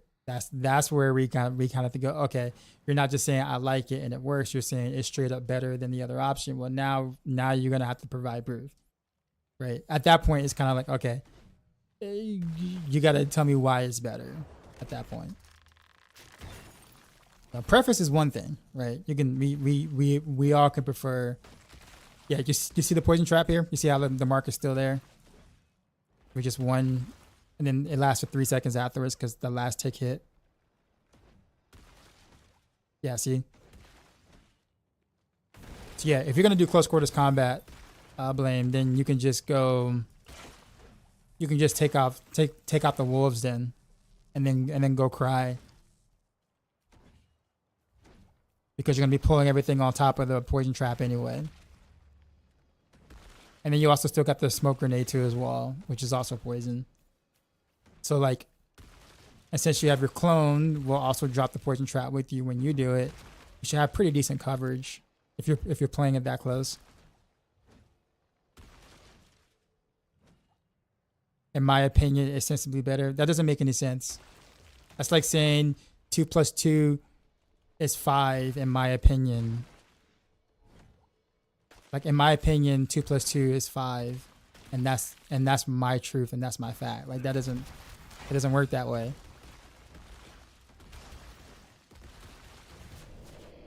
Like you can tell me why you prefer it to be 5 rather than 4 all you want.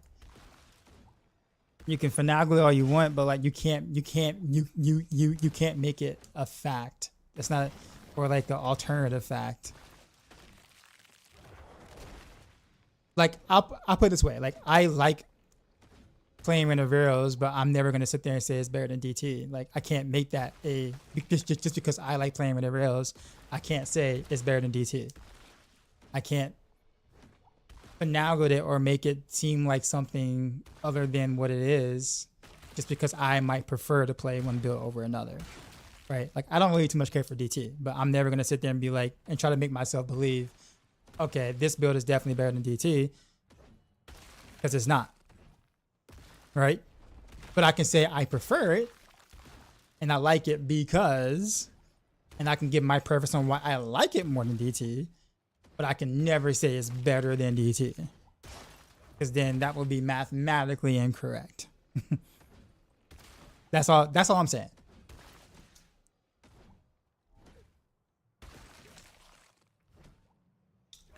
Let's maybe think about switching to cow. I don't know the map difference though. You mean for like the crowd control duration? I don't know. You would lose 30% from distant damage. Do you jump in and then jump back out? Is that how you play your close quarters combat? So you legit don't like stay up close?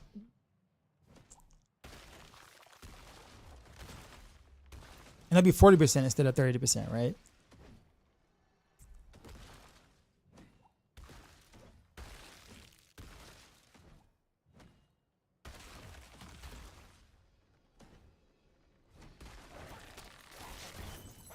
Which I guess you could do. I mean, especially if you're doing with like Shadow Step, or I guess you dash in, Bar Seeker or whatever. Kind of dash out. You know, dash in, do your poison trap, dash back out.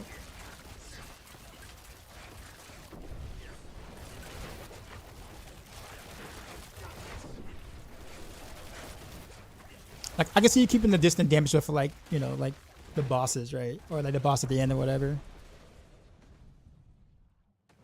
But I guess the hard part too, though, Blame, is that like, how do we keep them close enough to where everything gets hit by or get enough mobs, or I guess you could say, to get hit by the proc mark of Pain Gorges. I think that's the biggest thing, right? So like, if everything is kind of like, if it's somewhat kind of scattered or whatever, I think having them concentrated and having them mark kind of just like, you know, might be worth more than trying to get that distant damage, unless we had a way to pull them from a distance. You know what I'm saying? Which I think that's the part that really sucks right now, because we don't have a way to gather them and pull them into a tight pixel from a distance. And if we did, then that'd be a different story. If we could do what Death Trap does, then yeah, you can totally just stay at a distance. But I don't know. I actually don't even know the range of like the actual range of the Pain Gorges proc. I mean, you can kind of go.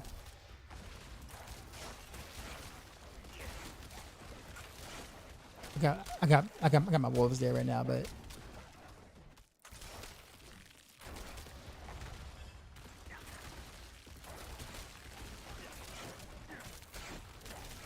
I mean, it is pretty far, but yeah, you're gonna want all your elites to be like right in this circle here, like all up on top of you. Matthias, the streamer raided my stream with Yo, 67 Darkside, views. we just got raided, son. Matthias, what's up, You man? know how we do. Drop my new beat for these new viewers.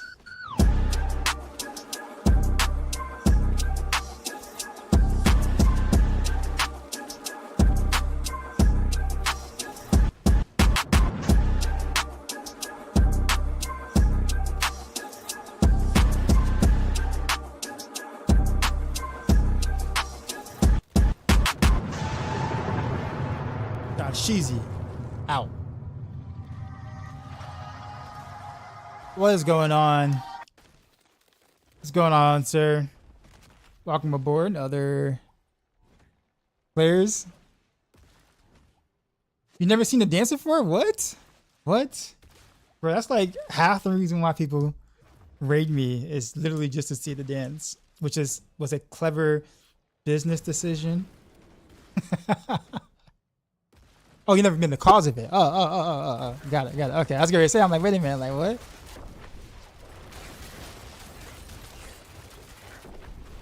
Yeah, but I think Blame though. I think Blame, if we were to, like, if there's like once you get the like the initial pull, if there's like a couple of elites left over like that, and you want to jump out for the distant damage at that point to kind of like, you know, snipe the rest of them. Sure, I think that kind of makes the most sense.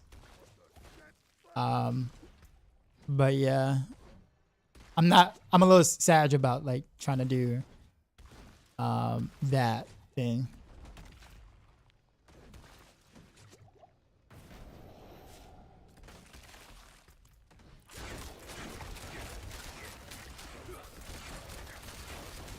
That's not gonna work out.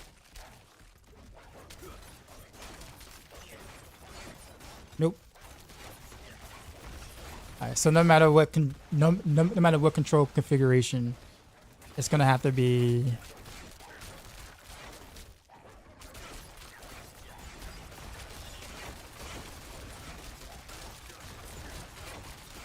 Yeah, I'm definitely not gonna do that.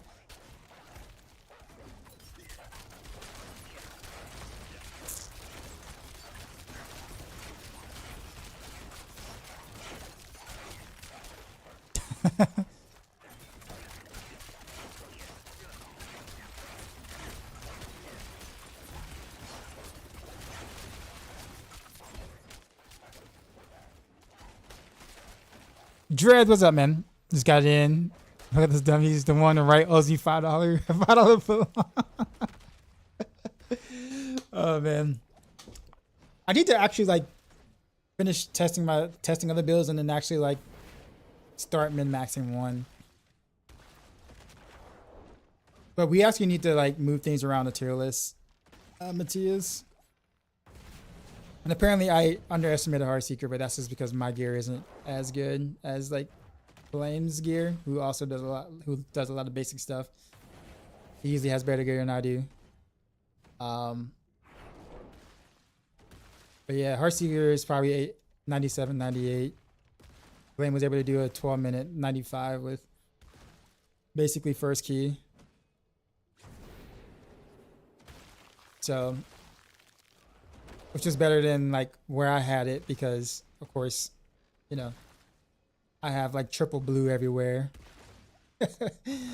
And my shard is like mediocre. You don't give up with Heartseeker? What does that mean?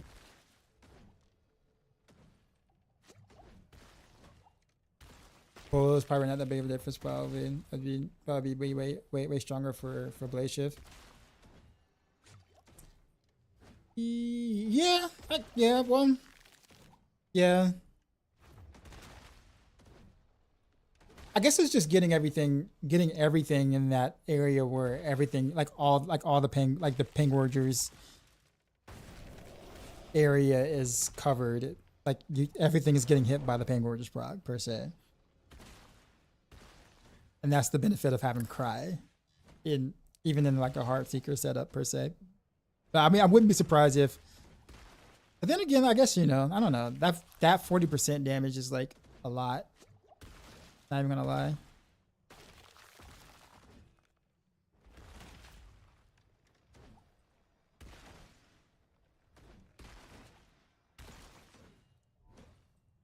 But yeah, Poison TB might do T100.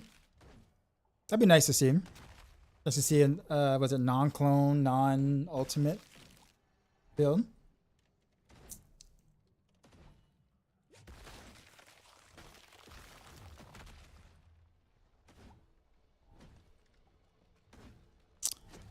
What was I going to do actually? Besides testing what I just did. Okay, yeah, no, let's go back to what I was doing.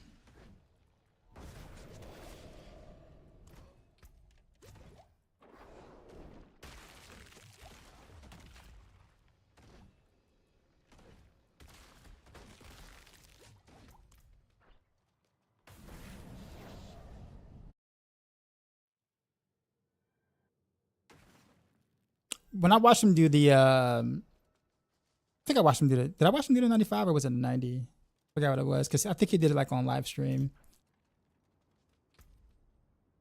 I think it was okay. Like it was an okay layout, if I remember. I'll let him tell it though, but I watched the VOD. I went back to watch the VOD.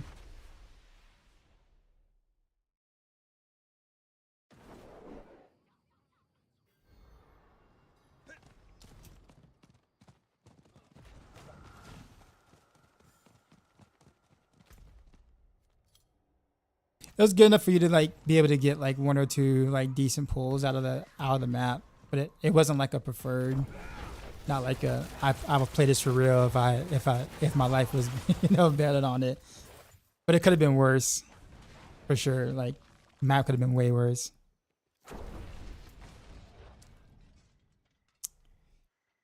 Okay, so no boss. Okay, bamboozled. Can I get a boss over here?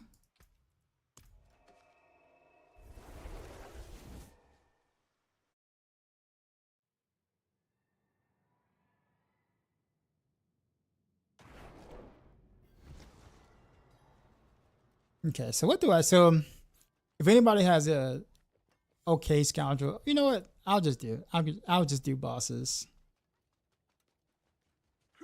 I'll fix that. I'll give me a scoundrel's kiss.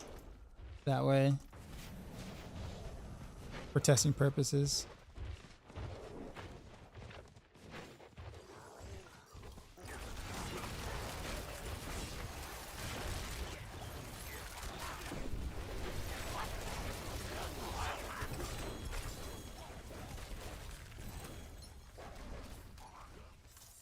There's a lot of junk.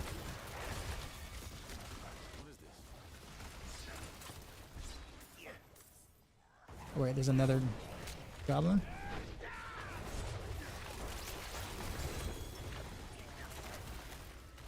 I'll take the blood.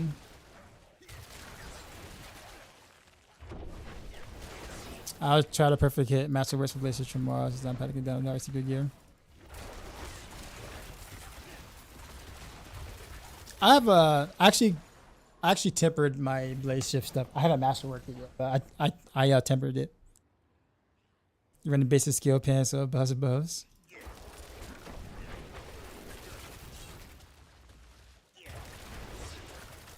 That's smart. I do think that the mathematically the clone running clone damage instead of running Heartseeker projectiles should do better. And the Blaze Shift Heartseeker 1-to-1 setup, mathematically. But what I found with Blame when I was trying to do that with pure Heartseeker, where I was doing more of the double damage and less of the projectiles, or whatever like that, that it did not work out that way, despite the fact that on paper, relying as much on the proc that we are, it didn't feel like it didn't work out that way. So maybe there's like a, I don't want to say cap, but do I need a triple GA water hook on? No, I'm good. But I appreciate it.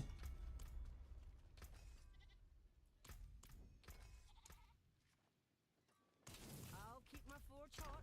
Okay.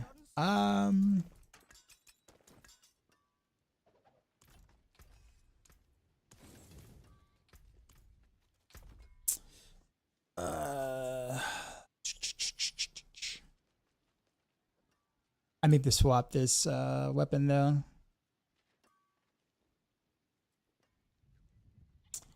I would say maybe this too, but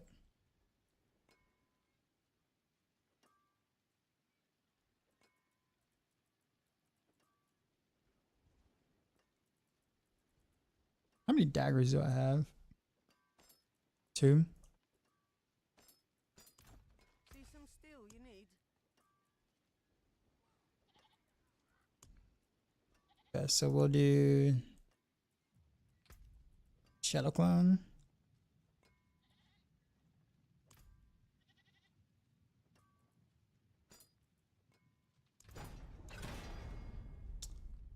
Okay, I'll take that. Damage per Dark Shroud. Oh man, minimum min roll. I'm gonna have to do it again. Min roll again.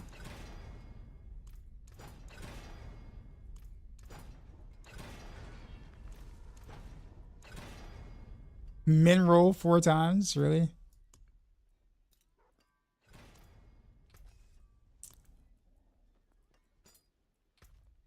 I mean, I can't say I'm surprised. There we go. All right.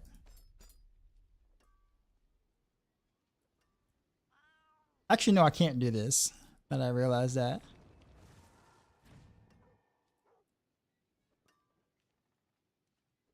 It's gonna be for a different build.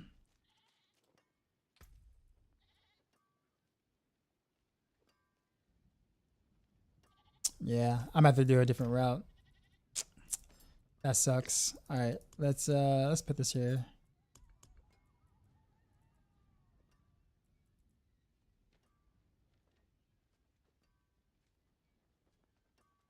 This works.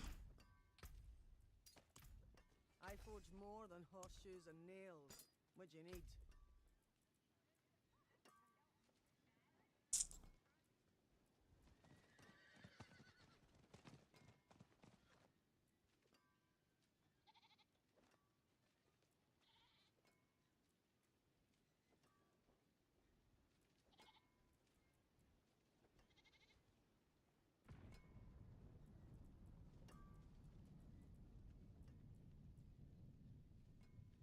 All right, Matisse, here we go, man. Dude, this has been the hardest season for you. How come? Take care. That wifey time. I'm kidding. Yeah, we're good, man. Our Seeker procs Pangorges twice, once on 2 different monsters.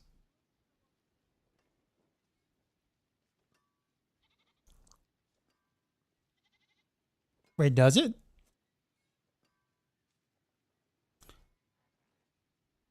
I don't think so. I think it's only on the first hit. It doesn't work on multi hit. It's not like a multi hit thing. So it doesn't proc twice. If it did, Heartseeker would be like another 2 or 3 tiers of hit damage. I don't think so. I don't think it works on that.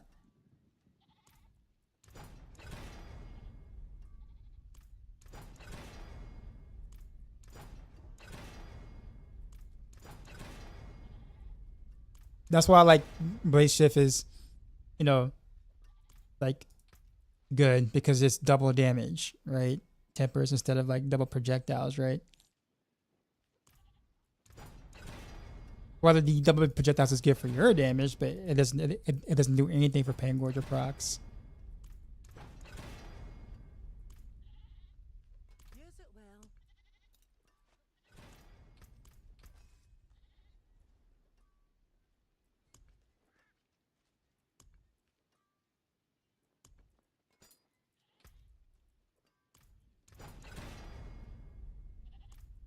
Close enough. And then we'll. There's a sanctuary at your fingertips. How may I help you?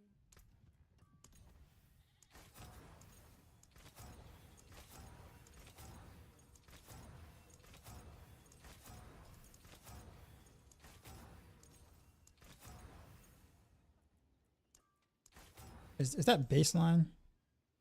No, that's fine. That's good enough. Aura. Writer's Greetings. How shall I get Nice masterwork. This. How much materials I actually have? 58k. I'm my Forgotten Souls is about to be my bottleneck finally. Usually it's like never the bottleneck for me. 'Cause I don't masterwork enough.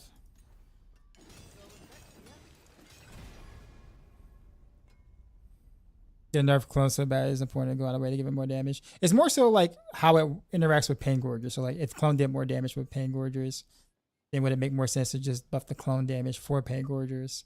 At least that's the idea, right? Now that might be the wrong way to go, but that's the thought process.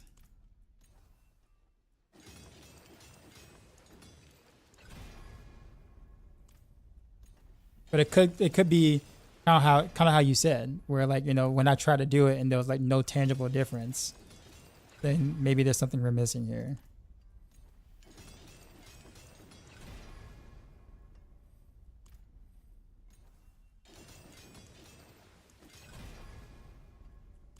Bro, I cannot get decks. There you go. Yeah, my Forgotten Souls is about to take a humongous hit.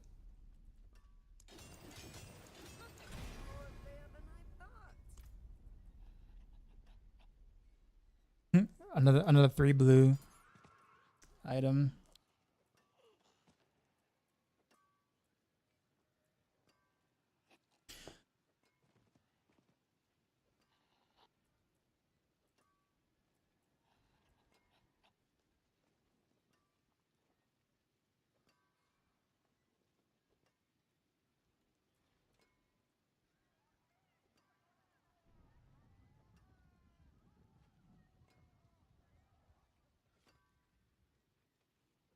Alright. I guess that's the best I'm gonna be able to do with that for now.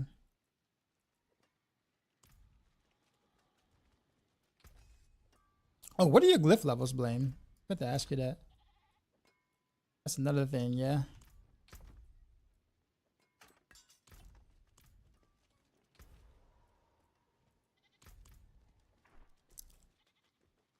The sound done.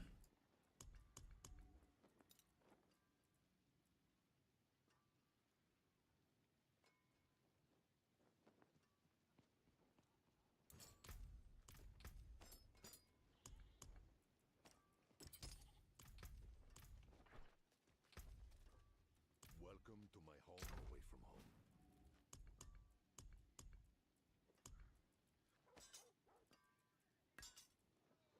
Two of them max. What tier have you been running? To I guess get the last or to get your percent. I'm sure it took you a while.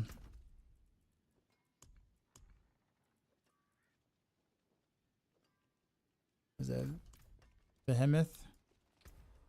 I'm about to throw in some close quarters combat. Real quick. Not that I want to, but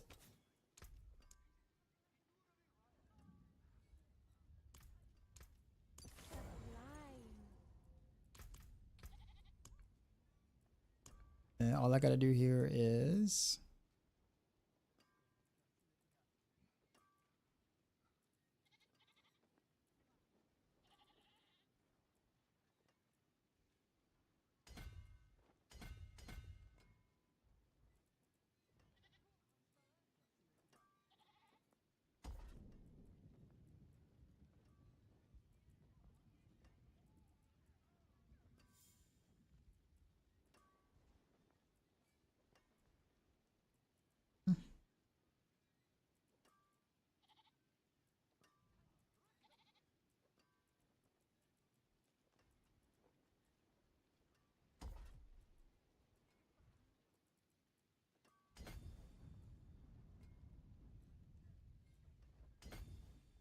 I'm gonna need two more.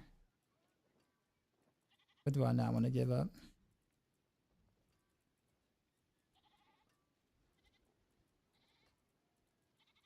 Guess I can get rid of a little 10% here.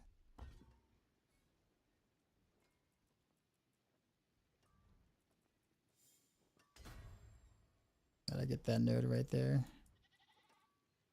Actually, let me see how close am I. I guarantee you is like. Oh no, I just okay. No, that's it.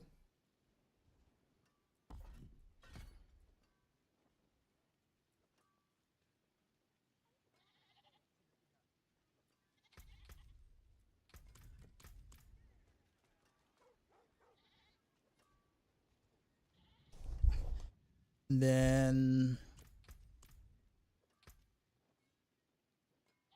oh, cool. Yeah, that works, Peachin. If you want to hand that over for some tests.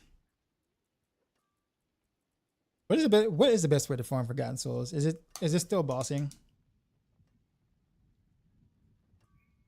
Also didn't try Daily Ambush board.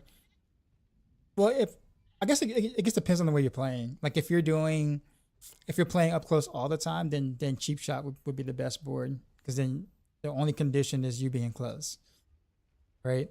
Whereas I guess Deadly Ambush would make sense too if you're also going to remain close, like that close with both traps up all the time. I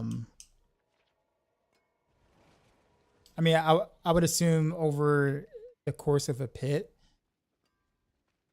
I think Deadly Ambush is probably half a tier.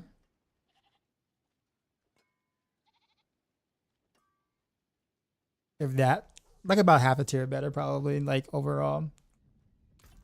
Granted that you don't mess up any trap, you throwing down traps or anything.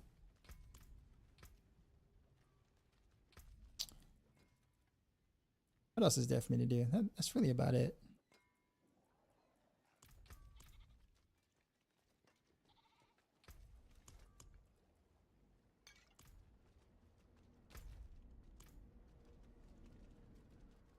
Whisper.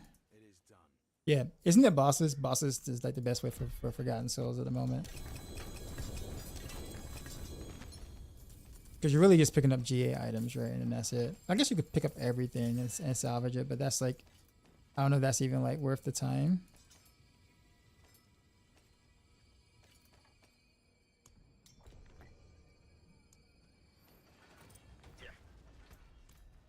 Maybe it is if you pick up everything. I don't know. Some steel you need.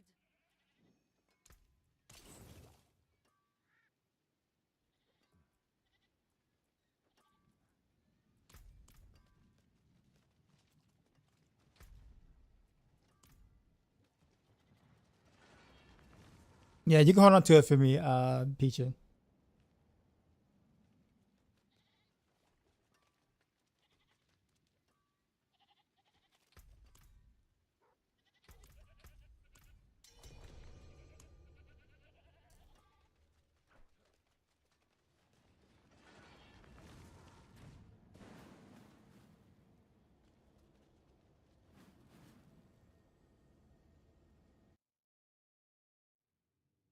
I can crown for higher pits. I can reset my trap if you mess up.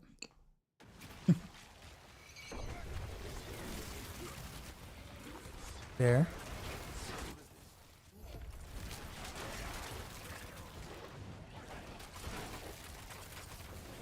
Yeah, I just joined the party. Yeah, my fault.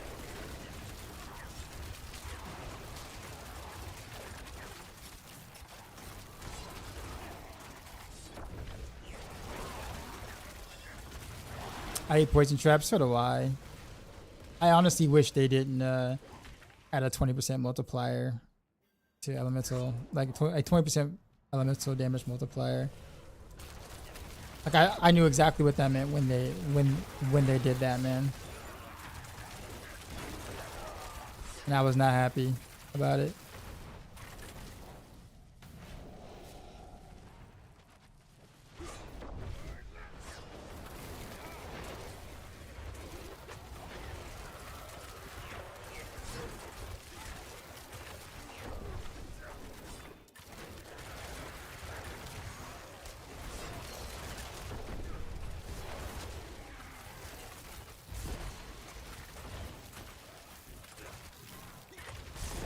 I mean, don't get me wrong. It helps poison trap builds themselves, but it is really awful for like.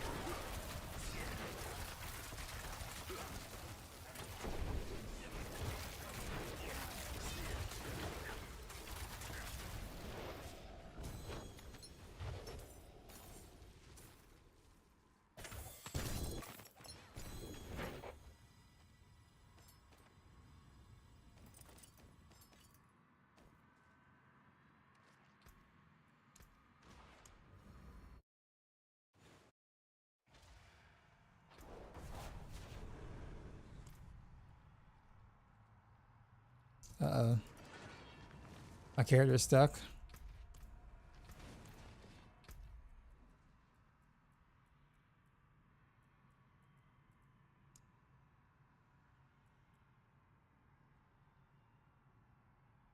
I think I bugged out.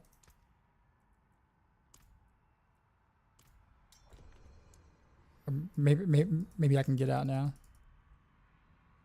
Nope. Yeah, I bugged out.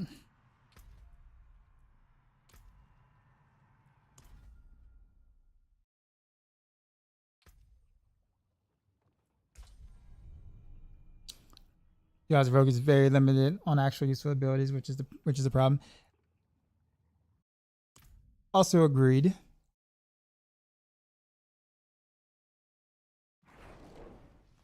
Good place for us to regroup.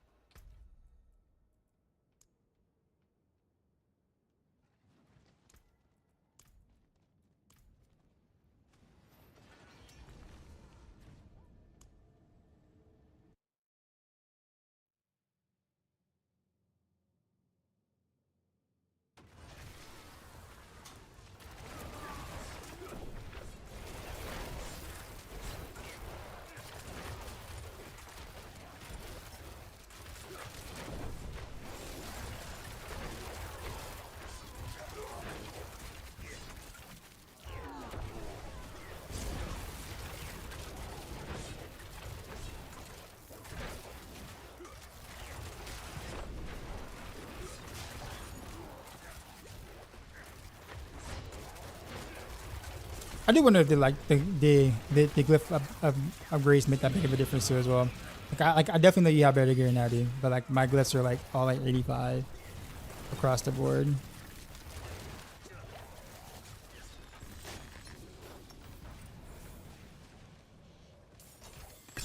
Which I guess, yeah, it would matter. Ooh, blind burrows.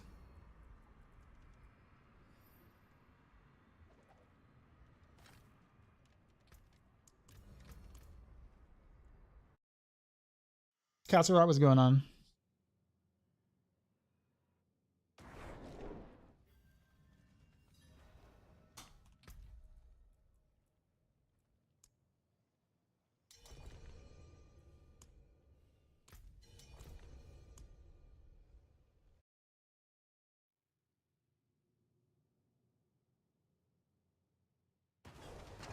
Not a lot. Working your pitch shot rope. Nice.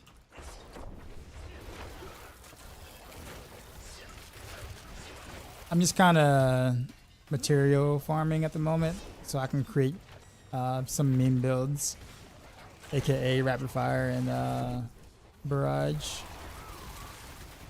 Test them out so I can make the proper updates on Mashro. That's kind of it at the moment. And then once I do that, I'll probably min-max one build, which I haven't really decided which one yet. Probably Heartseeker.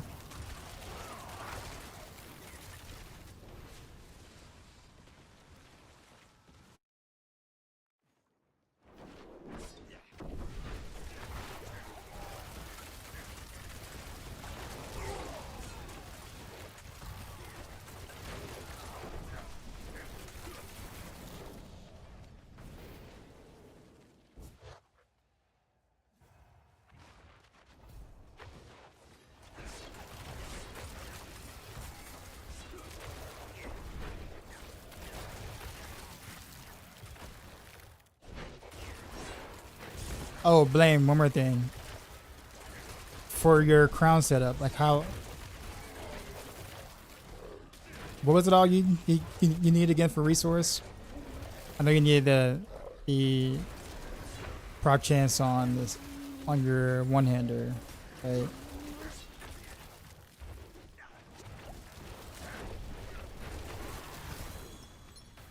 And then... What was it? Is it like, what is it? Resource cost reduction? Like the two-hand bow? Or was it like running the Arcana power?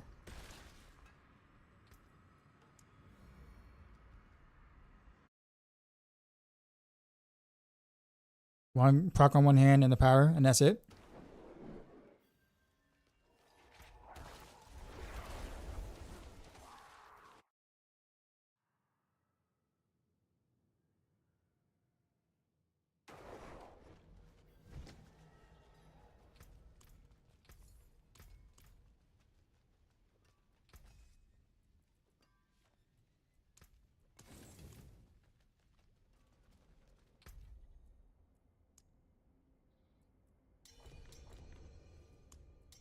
The lag.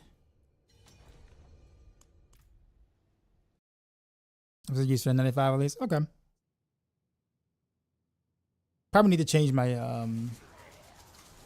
catalyst too. But you're probably gonna have to go with the disintegrate, of course, for that 40% execution.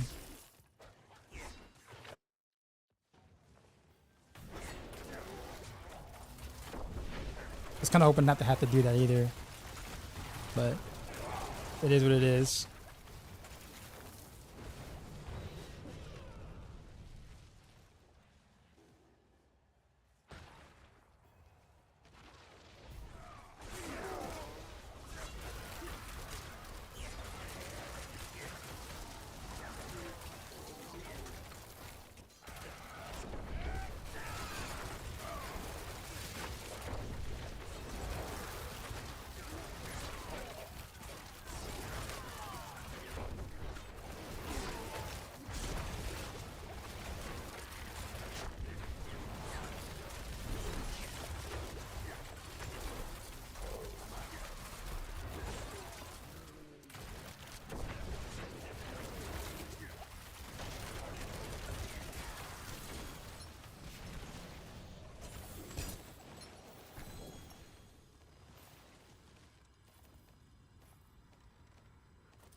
I guess I'll pick up everything so I can salvage.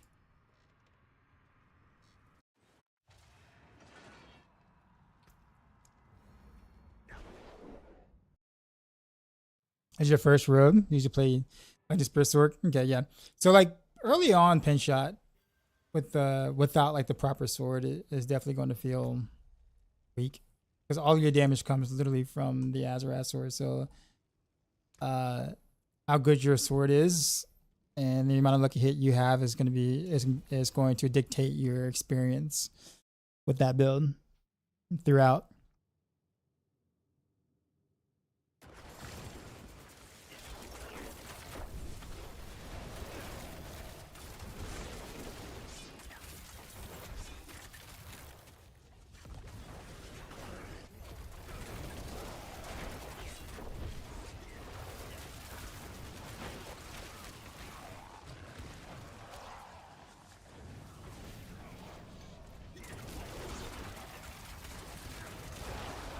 Agree, pin shot is like a fine wine.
You know, close your eyes now, get your seat.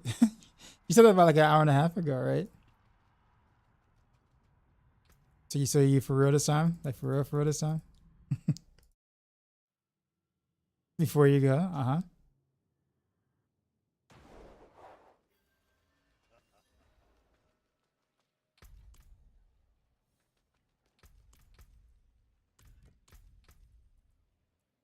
What is the cap for masterworking anyways? Is it like is it 999,000 or is it 99,000?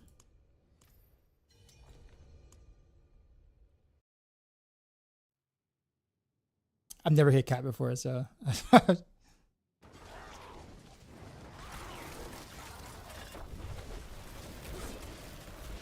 enjoy.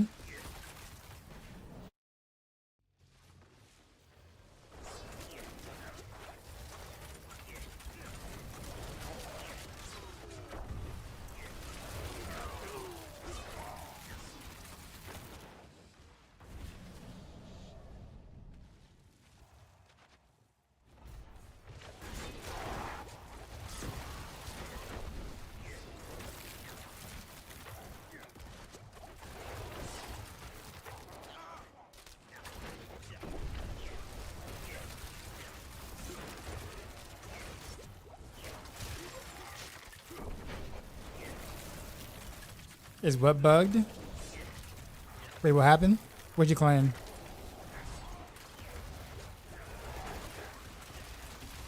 Or using? Was it like a voice alert or?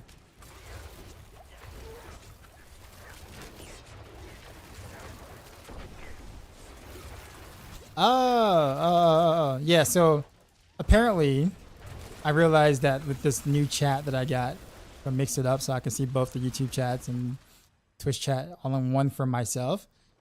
I can't see redeems like that for whatever strange reason. Like it doesn't show up at all. So like I can't to redeem. So I wonder how many people actually like done it, and I just literally just didn't see it. I haven't found a solution yet for it, but I'll do it though.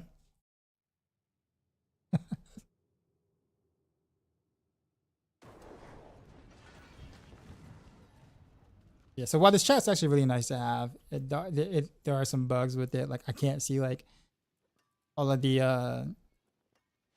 emotes and stuff were like stagnant. Like if they have motion or whatever. Like I can't see the motion. Fortunately. I'll keep my forge hot. All right. See you, man.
Good place for us to regroup.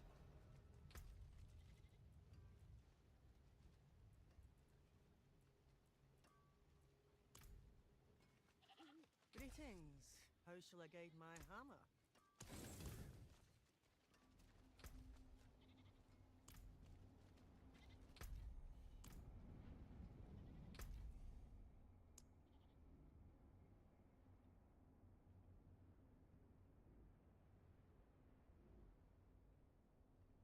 Actually, what did that give me? None.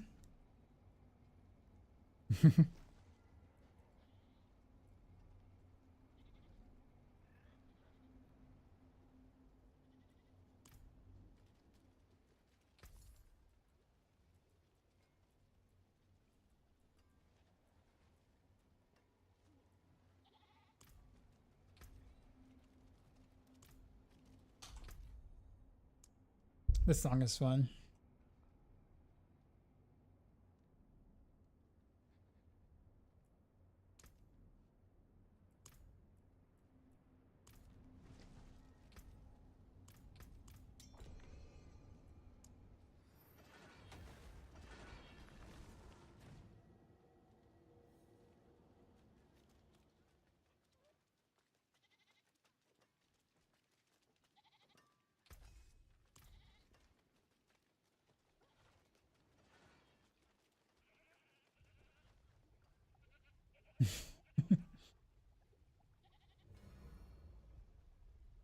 You say, okay, one moment. All right.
Boss on me.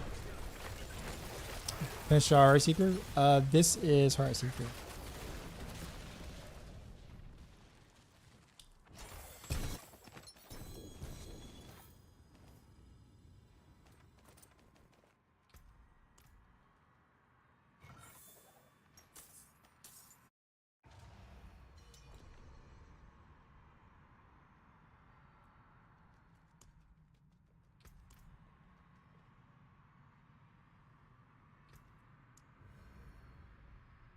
It's gonna kick me out the thing.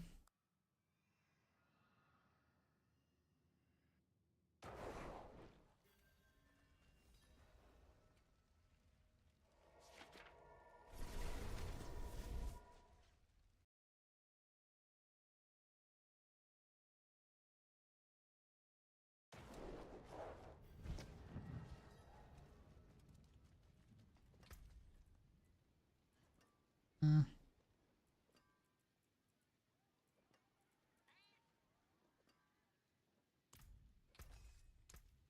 What's still go? I'll keep my forge hot. Return soon.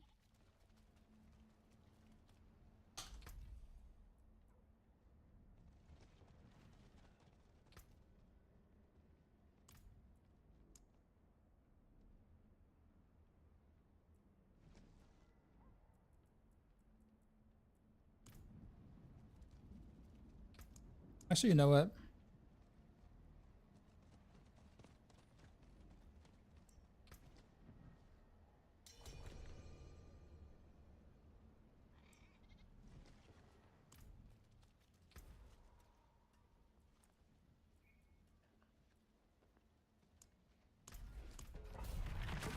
Oh, you mean which is better? Azarath pin shot, not regular pin shot, but Azarath pin shot. It's a little better on a Heart Seeker, but they aren't that far from each other. It's just a matter of pick which one you're gonna have more fun playing. That's it.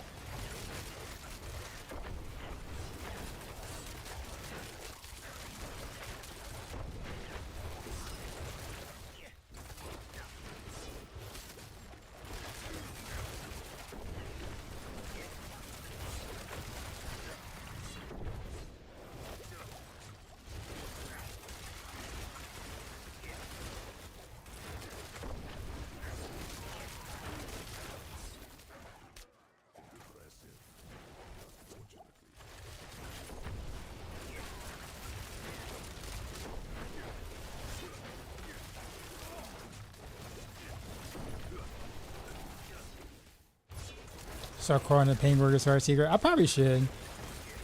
However, Heart Seeker is doing some damage without Pain Burgers. Maybe not a lot, but a bigger percentage than what Pen Shot is doing. For sure. But I get what you're trying to say.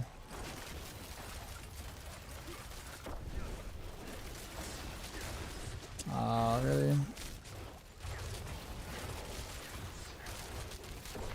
Oh, really?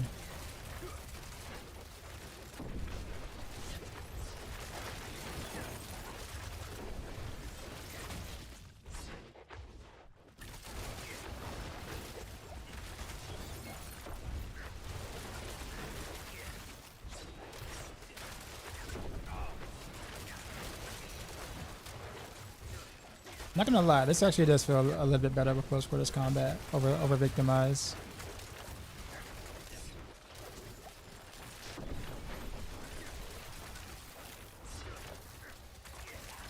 But I definitely gotta do a lot of like jumping in and jumping out type gameplay.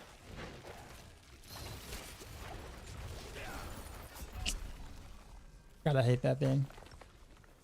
Chain thing. Might have to invest into some close damage reduction.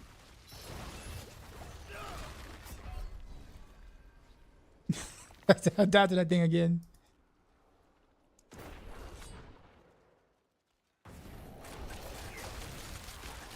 The video might get changed. changed from when, bruh. Yeah, I gotta get some life leech because every time I jump in, that changes me. I'm dead.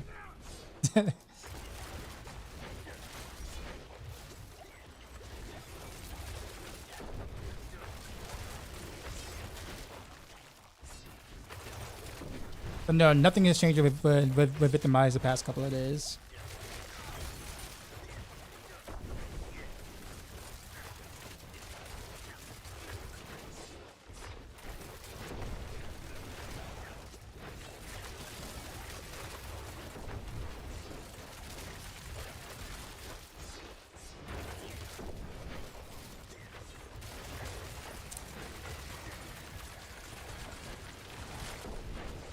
Have they changed the graphics for Poison Trap? Not that I know of. I don't think so. Gotta play these. So okay, so it's different than from season 7. So they actually did do a rework of it. So it is different.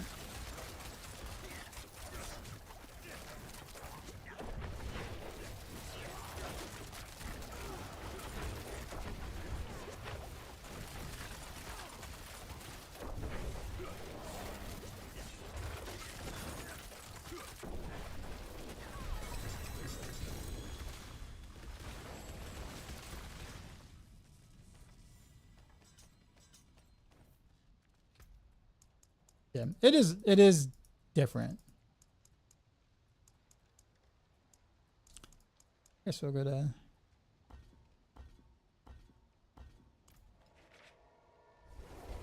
our Seeker needs Sorcerer for big damage, right? Yeah, pretty much. I mean, I won't say it enables the build, but it is a pretty big core part of it.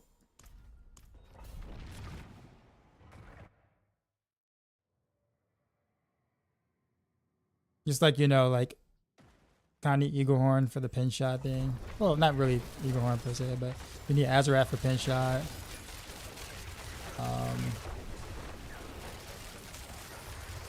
Before it was Eyes in the Dark for DT, for the Hakan for Marina of Arrows.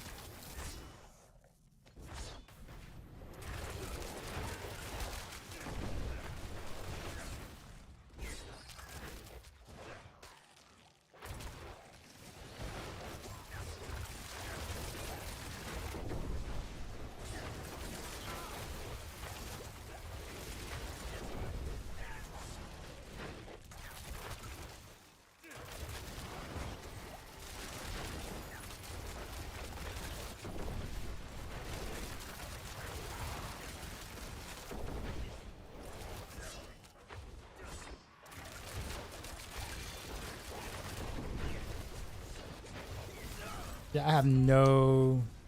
I keep forgetting. Don't let me go into the next one without getting siphoning strikes. Now that I'm playing a little closer up, I get hit once and I cannot survive.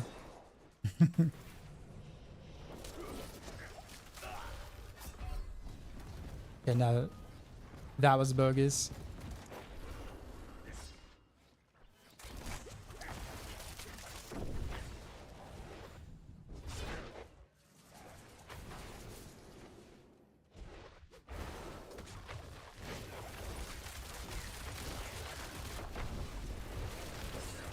I wonder if I'm actually capped still. Probably need to get my whatchamacallit.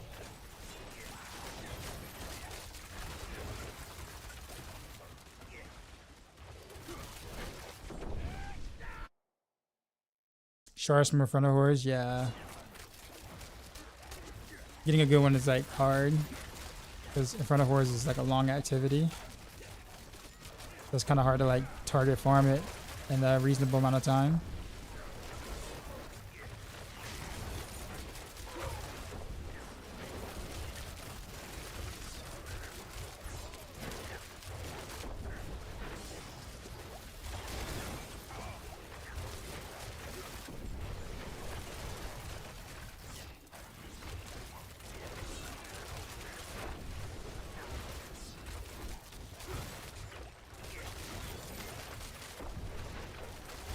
Really?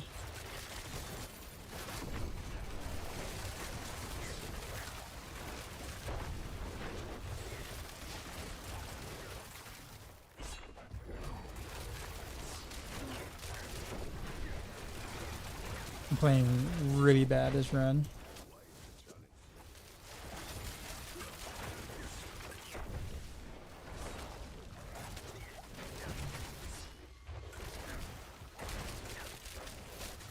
Yeah, Hearthstone is, it's like a way more involving this way too, because I gotta pay way more attention.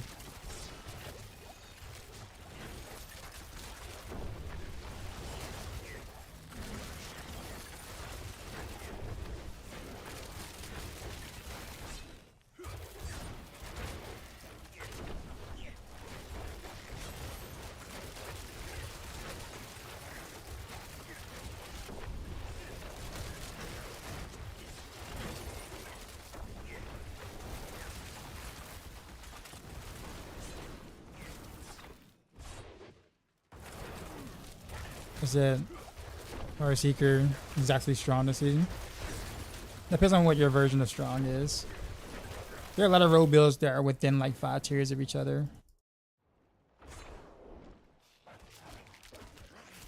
It's not the best road build by any means, but it's a good road build.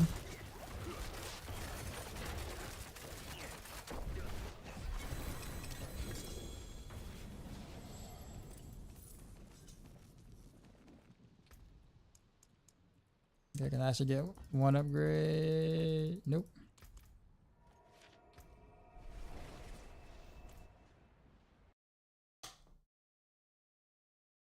But I do gotta change some things out though. Jamie's like, nah, bro, I can't. You can't not have some sort of Need.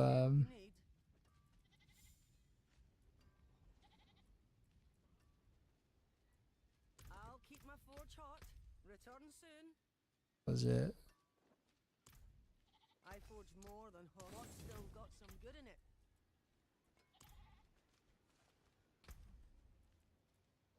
Let's actually change stuff like that.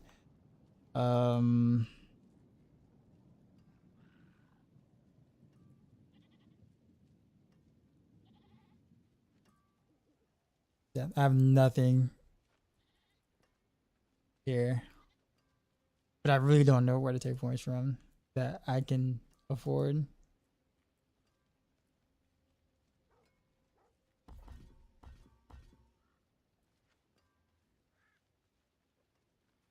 This is actually kind of good. I don't want to get rid of that.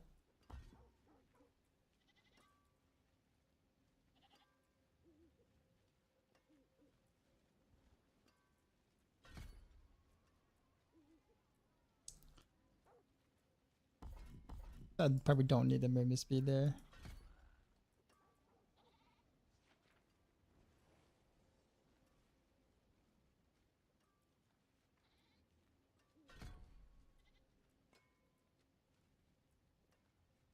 I don't want to keep my dashes. That's probably the best conveyor do, because I don't want to give up these either. Guess I could give up the whatchamacallits, but you know what? I guess let's do that.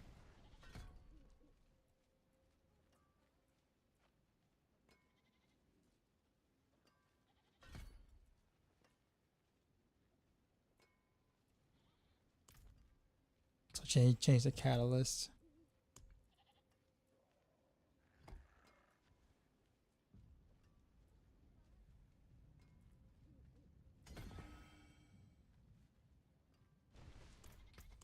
And then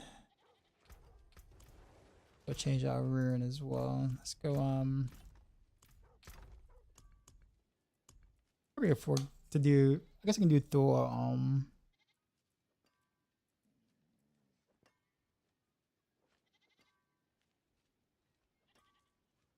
because it also has movement speed too, so I guess that helps. Get rid of Seth.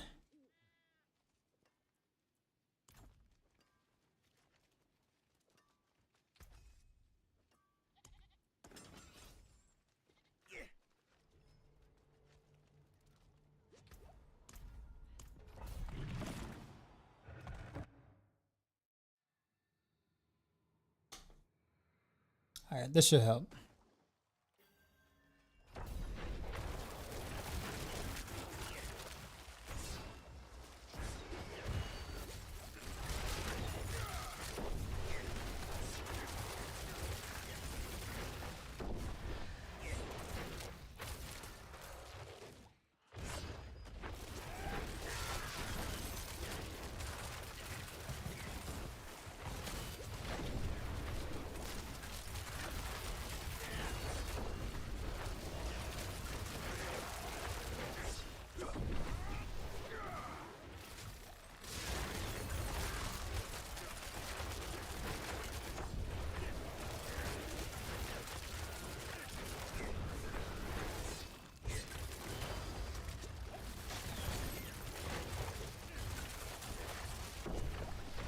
That actually took all my life.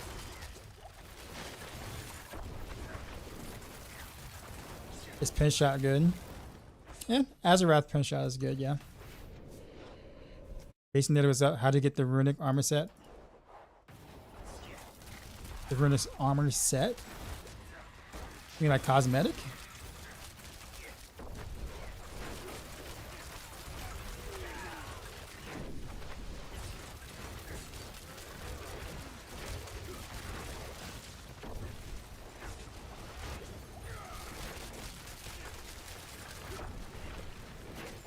Oh, you mean like the yeah, what's the runic armor set? Are you sure you're saying that right? Am I full heartbreak? What's heartbreak? You guys are speaking a different language to me. I'm not understanding. Did you mean Heartseeker?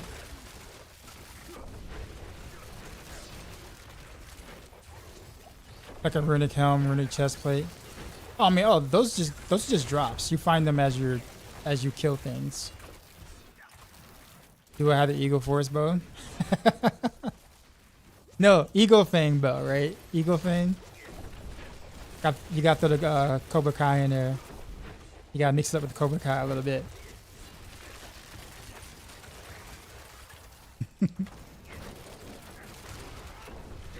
What up, Frosty?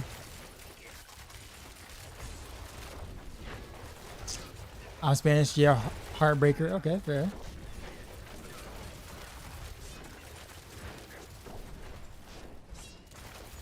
Cherry, what's happening? Yeah, this is like try hard. Kind of like jumping in and out. I'm going the wrong way. Just fine for your hacker store. Got Stylus tonight. Nice. Did you get the right GA that you wanted?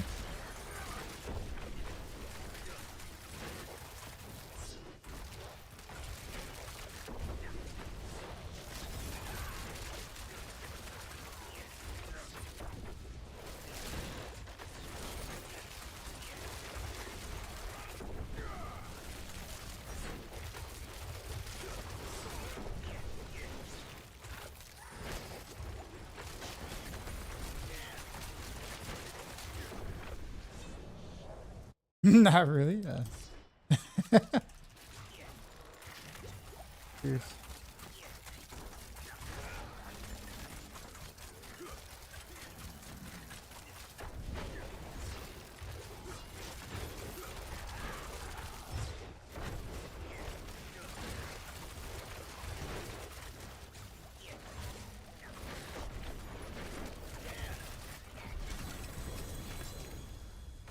I don't know.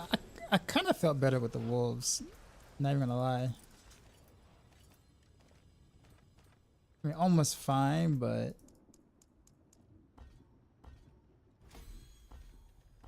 1%, one level.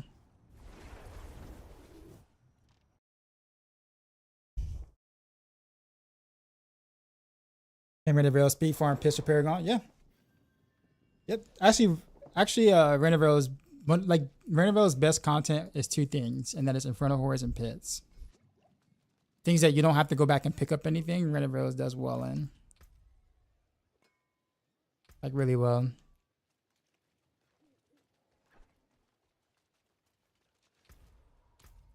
I think it really is kind of hard to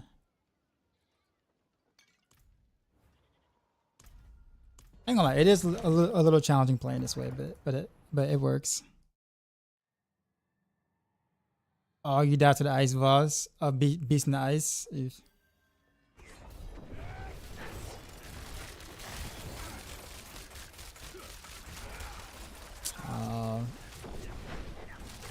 Of course, damage reduction mobs.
This is not too bad.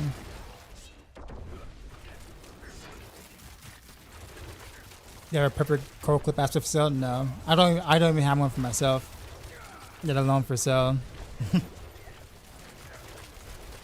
I actually don't even hold on to aspects, to be honest.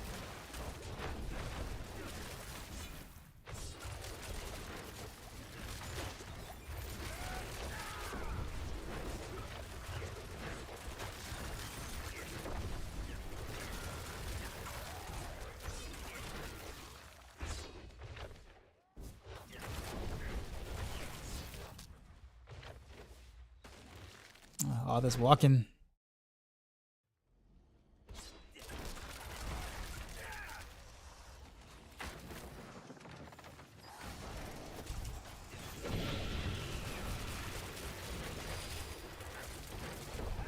Appreciate the follow.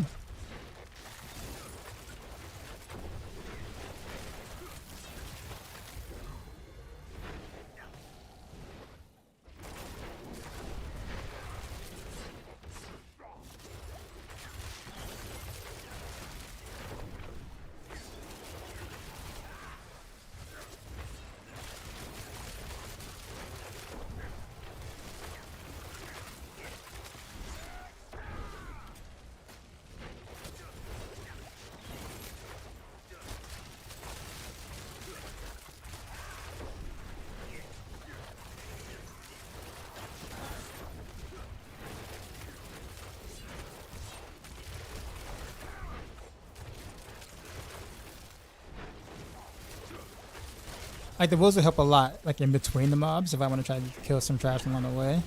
Because then I have like an instant pain gorgers proc, but I can't do that without the wolves. Like I'm forced to go from elite to an elite, and that's it. So there's like nothing along the way I can kill.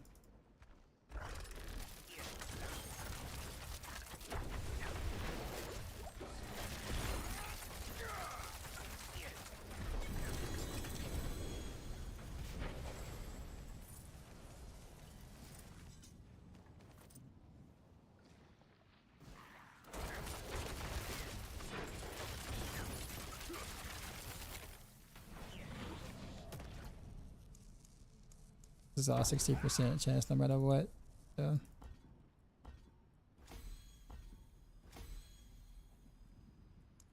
Yep. That's a good sense. Has really good single target damage. Yeah, it kind of always has. But the pain gore it gives it nice AoE. But again, it's just more so proccing it in a consistent way. Make it a little challenging. Which is why I really like the Severn, but at the same time, I don't want to squeak out just a teeny bit more damage if I can. Let's go back to Se again. Oh wow, look at this amulet. What? Okay. I'm gonna have to roll malice on that. I almost like hover past that. That's like a 40-50 billion dollar amulet. Sorry, 50 billion gold amulet probably.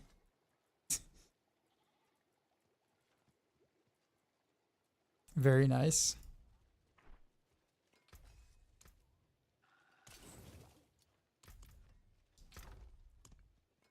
We'll spend all my gold. Rerolling for +2 malice later.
I really like the wolves, I ain't gonna lie.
Let me try Crab Room next.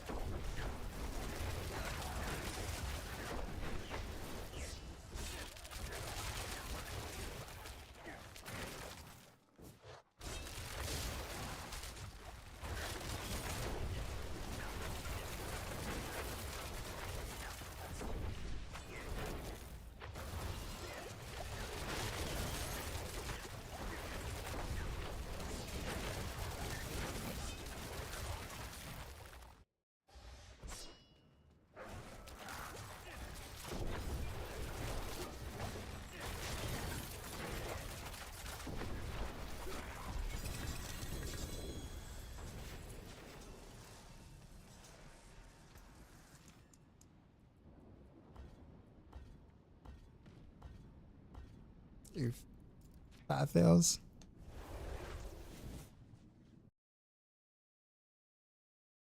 Let's do.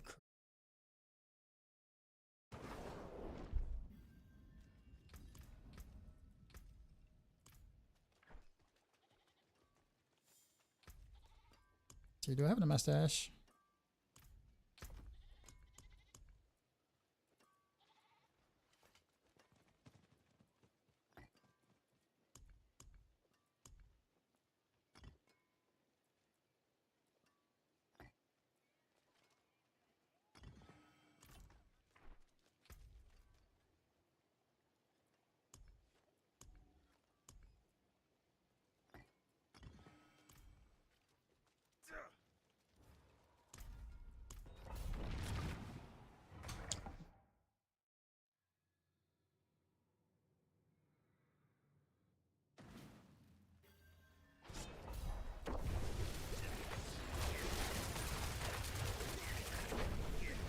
That was good.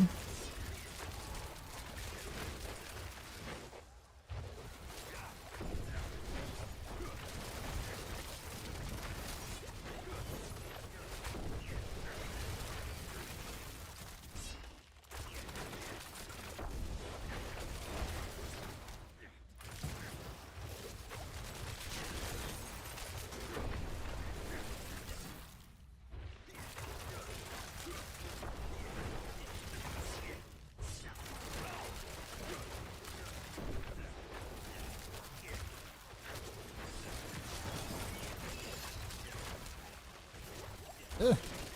Yeah. Best artificial stone farm. I mean like the new seasonal spells or the gems? Oh, you mean pit? Sorry, stop. Nightmare dungeons. Sorry, Nightmare dungeons. You're gonna be doing a lot of those anyway, so you'll naturally have a lot. Because Nightmare dungeons is actually like decent now.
I guess while I'm here, I guess I can also go ahead and just do invigorated straight.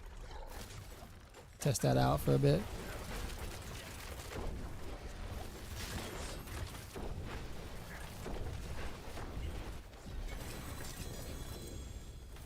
I think I have the gear for it.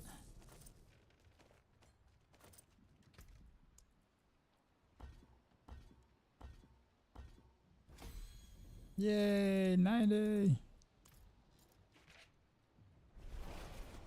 We just to the stronghold and dipped on the fancy dungeon. Well, yeah, well, for masterwork and mass, yes. But I mean, if you need the stones, then you know, different story. But at least you have a reason to do one or the other, right? Like you don't have to always just dip right after. Steel you need. You can, you know, not dip right after. I wonder if I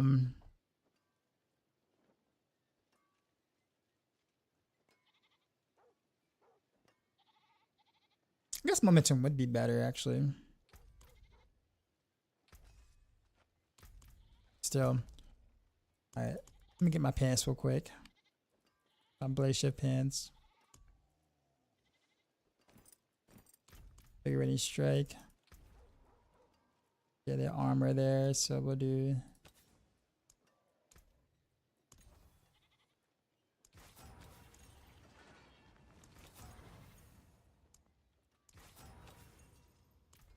I need a different weapon.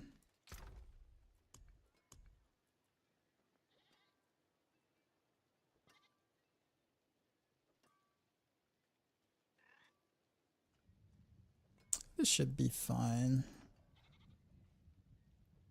I guess I can do a bow. Let's do a bow.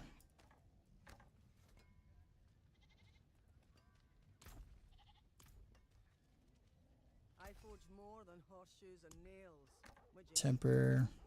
I guess we don't have to do the shadow clone double damage thing, do we? No, I guess we probably still want to.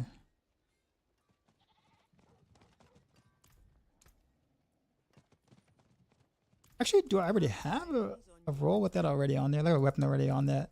That's already there for it.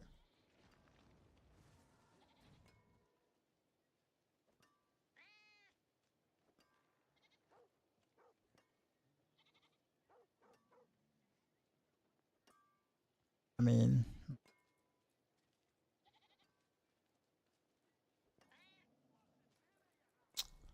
I'll just make another one. It's fine.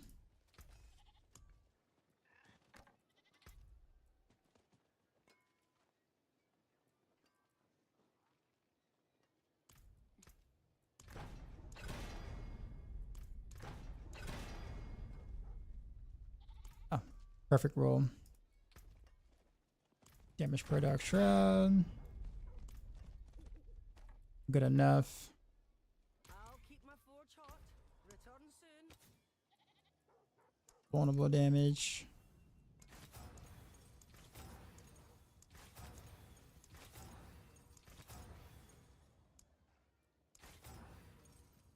Okay, let's temper this one. How rare is an amulet for pin shot to get? It takes a while to get double. Like amulets are the hardest thing to get in the game for what you want. Like by far the hardest. Like not even kidding.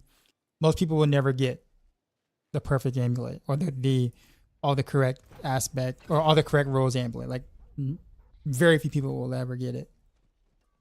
So if you don't have it by now, trust me, it is not just you. It is also like literally everyone else in the world.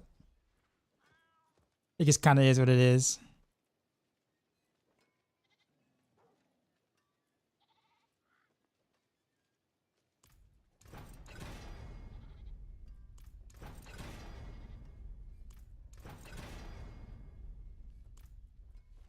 Good enough and good enough. Use it well. Let's temper real quick.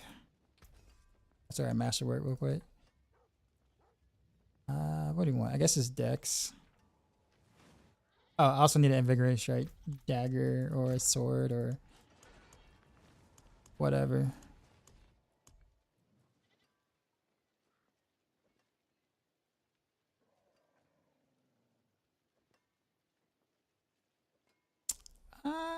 I mean, I guess no, I can't use that. I need a new sword or a dagger. We'll do dagger.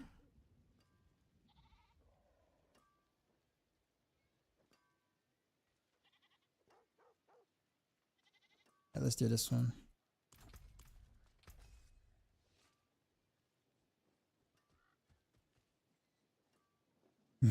Yeah, morphin times. Yeah, exactly. Not sure whether on stat though. We're at a point where they're going to the fair.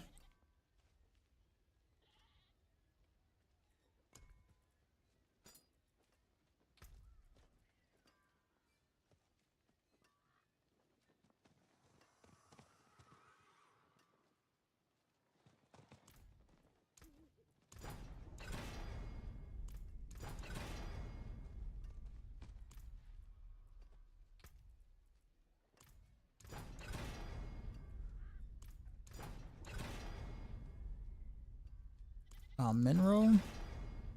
Okay, about to say like y'all messing with me. What's the invigoration one? 16%. We can do better than that too.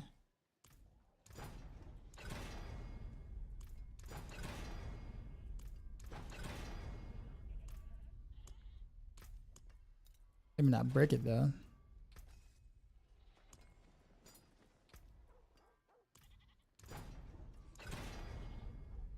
Play shift. That's a little better. I'll keep my Sure. fortune. All right, so Turn master working, I guess. Let's try to get one land on decks, and then full send. And that's it. All right, double decks, triple decks. Okay, okay. Not mad at it. Not mad at it at all.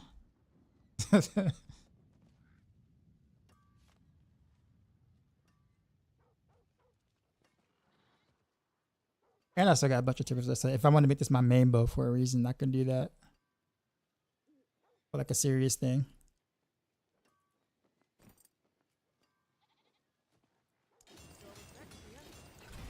So yeah, invigorating strike once, and then we'll full send.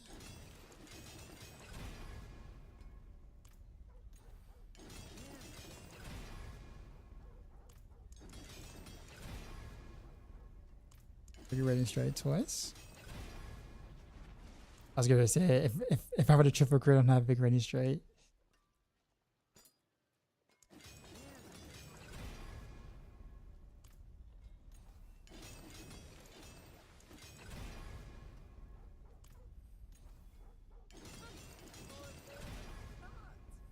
Dex. Dex again, nice. As for Darsha, sure. These actually aren't terrible masterworks. I'm not perfect, but they're good.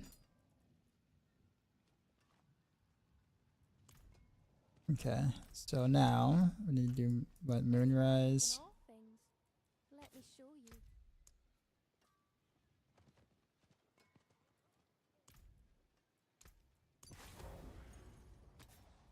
Umbrus. It's funny, my invigorating strike gear might be better than my R Seeker gear.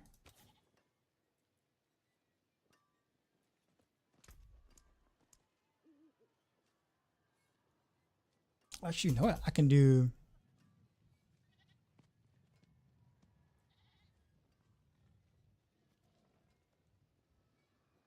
I can do Stolen Vigor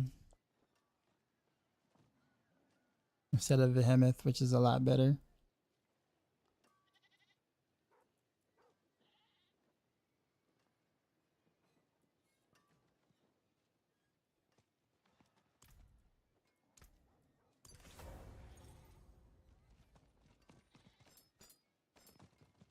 May your road be filled with wonders.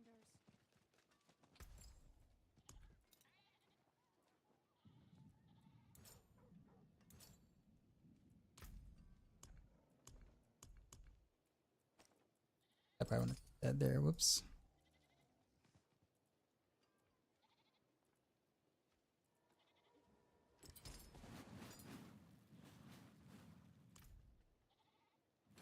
jewels in sanctuary.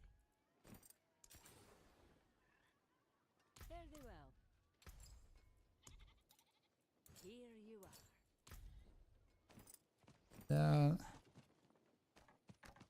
There.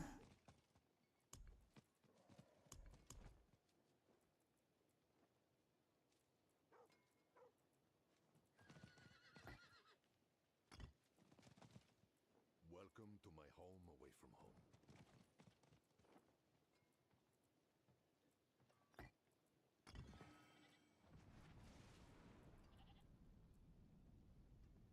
Okay, so in this case, I definitely do need the pull. I have to have the pull. So pot cry is probably going to be the best bet. Okay. And all I gotta do is change the key passive.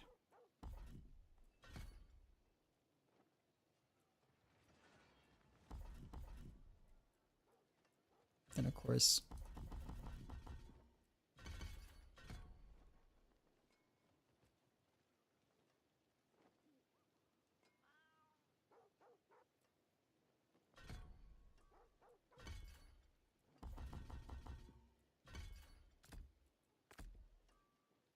that is it, really.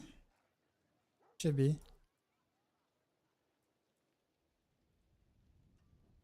Although this might be a little challenging not having this. I might not have enough energy to sustain.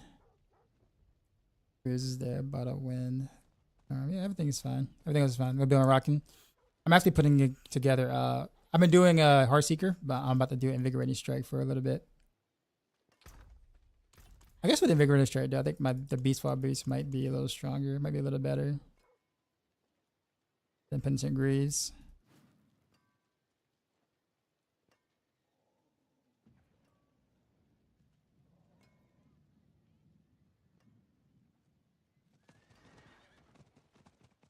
I don't know. I could be like really close. Maybe Beastfall boost might be a little better. A teeny bit. Due to momentum.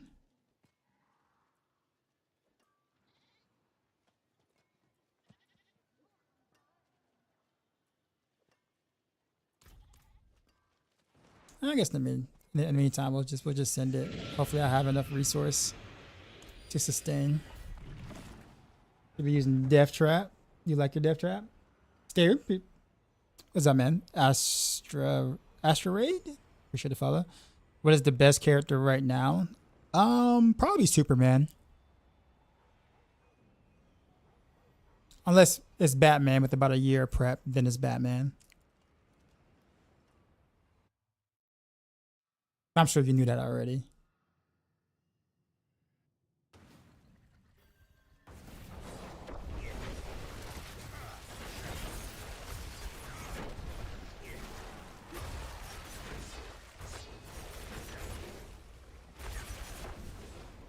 Interesting.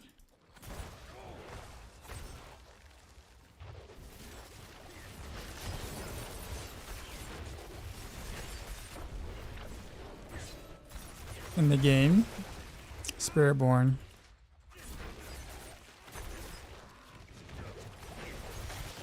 Are you gonna make a Spiritborn now?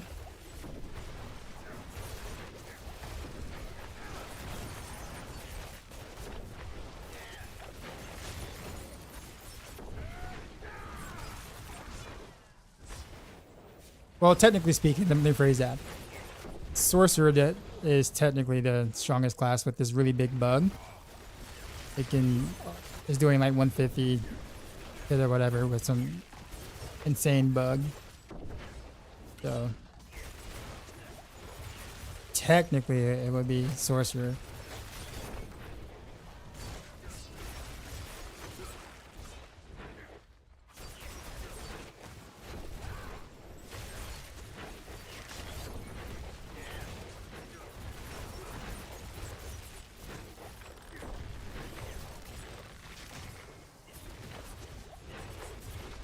Come on. That took a little longer than I wanted it to.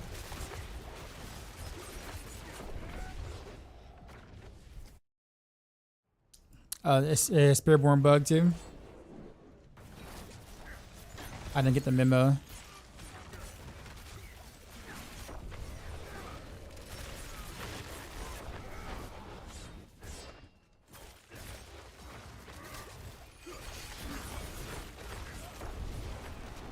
All right, well then I guess either class then.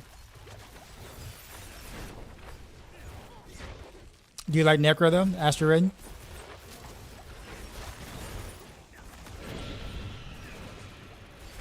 Appreciate the follow.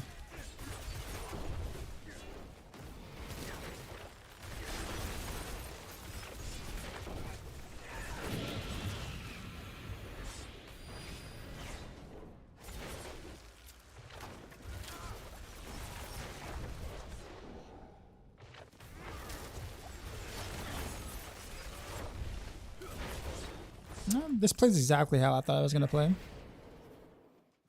Used to follow you in your other accounts since season 3. Nice. Well, welcome back. Why the new account? If you don't mind me asking.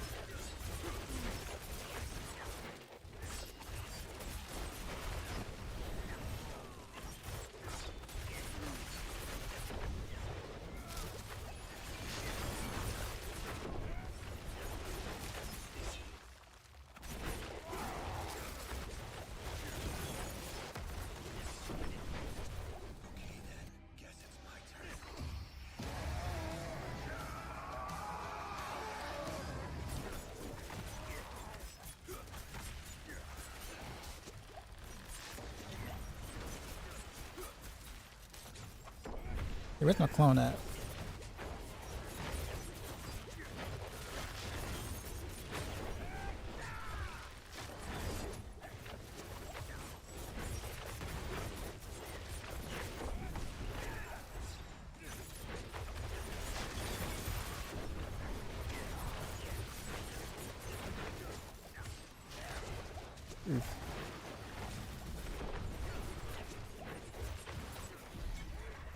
All right, so that actually took a bit without on a single target though. Like, so I was actually like destroying the mobs on the way, but man, that's, I mean, granted, yeah, Ti got some help, but man, that took a lot longer than I anticipated it would.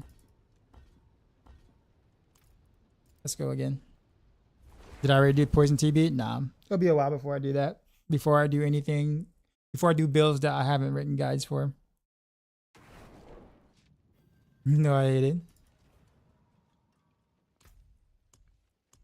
Yeah, that was actually quite awkward.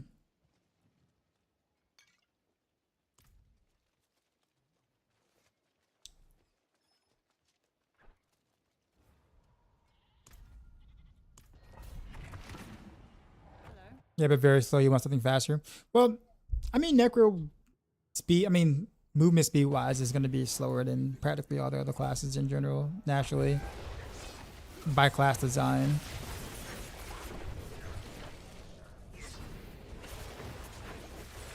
Yeah, every other class is a bit speedier, with the exception of like Druid maybe. Yeah, Rogue, Sork,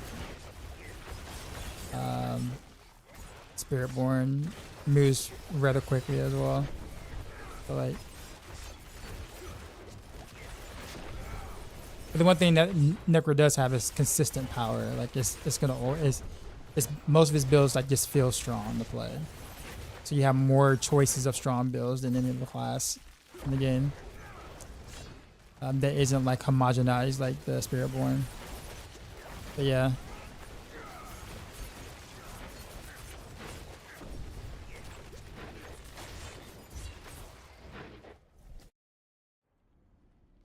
I guess Ranvi. Hey, what's up, man?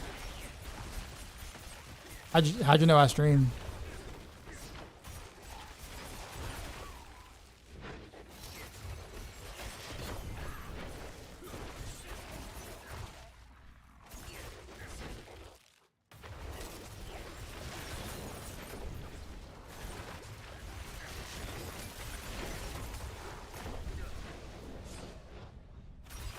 Am I strictly a solo player?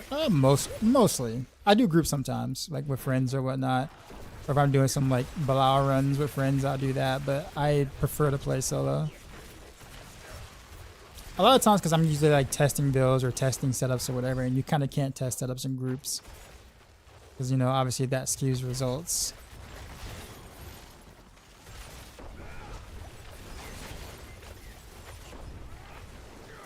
But if I'm like straight up farming and I'm not doing anything seriously or whatever, then I might play with some friends.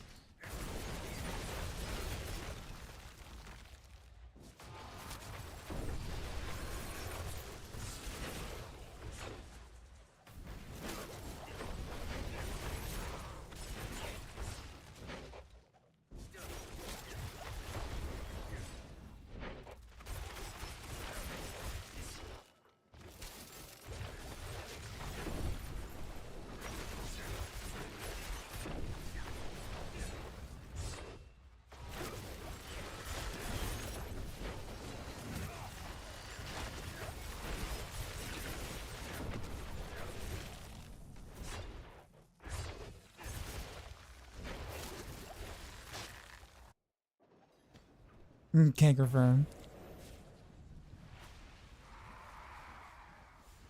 Sea hack again? This is not who I wanted to test.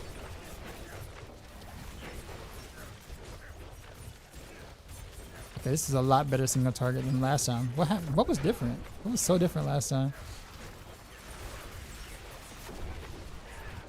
It just was my knives just not sharp enough or something? I don't know. But that was a night and day difference from last run.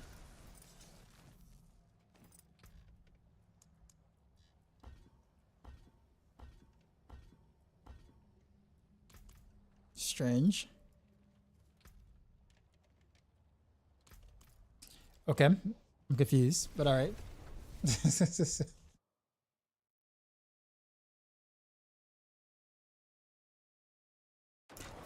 It feels about, I'm gonna say it feels the same per se, but it feels pretty similar.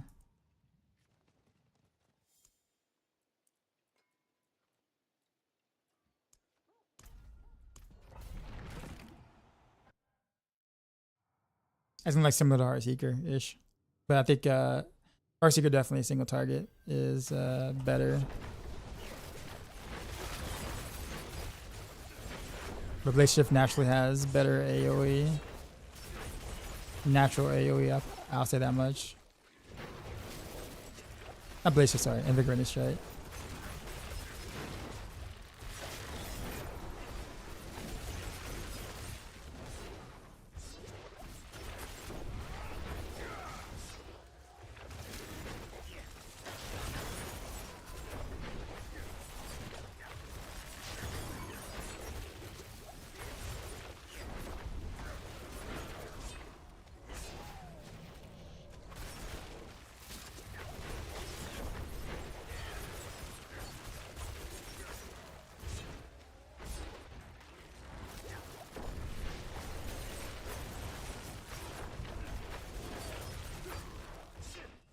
But it works. It works well.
And the gameplay of just like walking up and stabbing something is actually quite fun.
wonder if Decrepify actually like marks them as well. Be kind of cool if it did.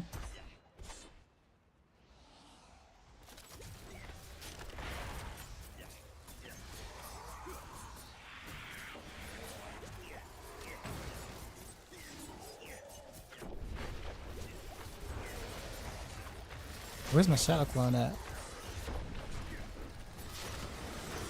There we go. I was wondering, like,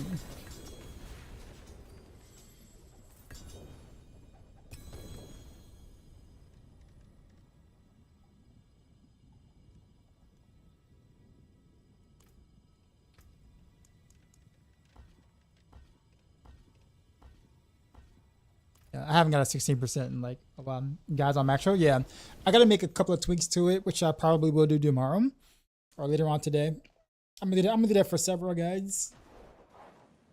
But the but yeah, this is a invigorating strike. See some steel you need.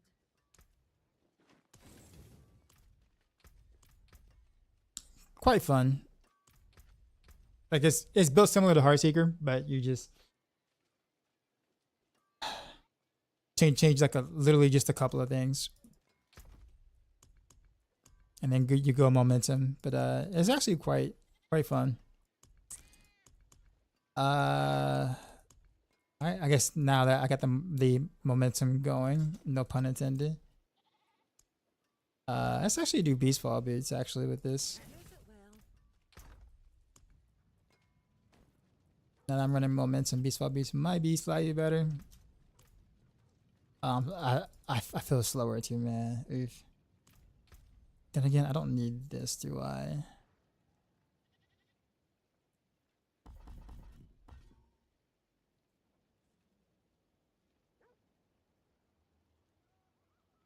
So I'm gonna speed back. Pop that there.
It's actually been a pretty good run. You have a 4G hit razor flame fighting chance? Nah, I don't even keep them. I know what they're good for, but I'm never gonna use it.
Oh man, I gotta way over there.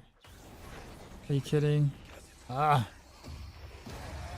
Alex, what's going on, man? First I pinch shot? Nah, it'll be a while before I do though. And the 10 bomb, it looks like. Appreciate the gift of subs. I haven't seen one of those in a while.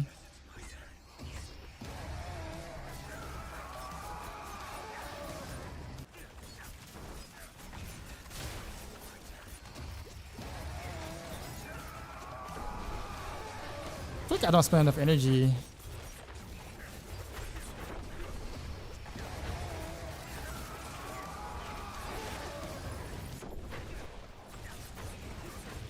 There we go.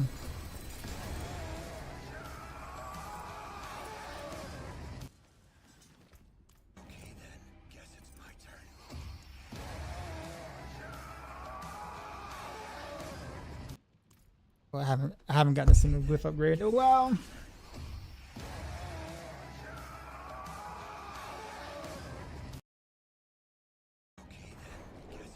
$99 bill, 100 plus homes.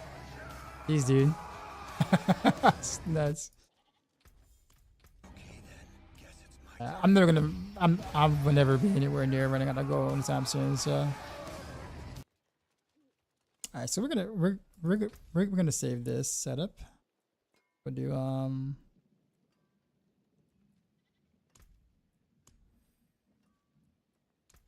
name this Invig. Like 10 crown. Yeah. Thanks, sir.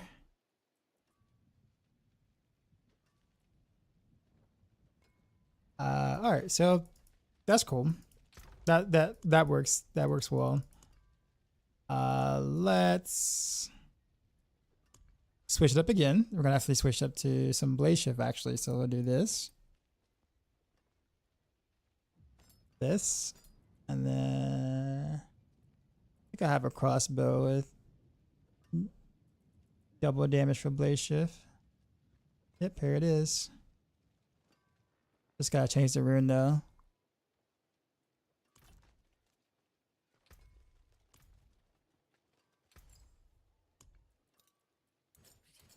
You lose a little mass to dust.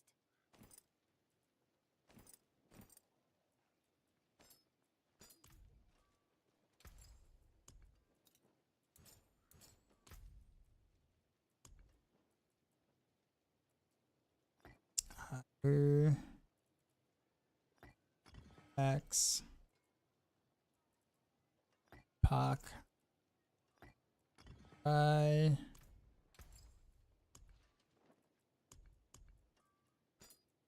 what I meant recommend for getting mythic unique fast. Belial runs. Husk or like I don't say cheap, but like Husk you can pretty much buy from people and or Diablo trade. That is by far your best bet.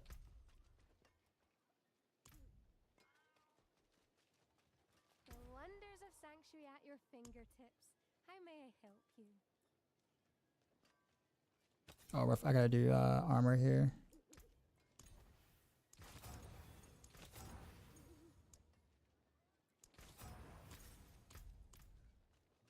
There is magic in all things. Let me show you. Today's been pretty productive so far.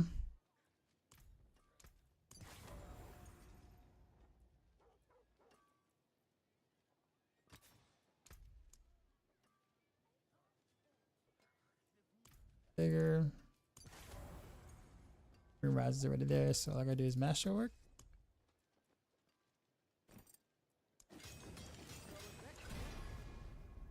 I've forgotten souls is about the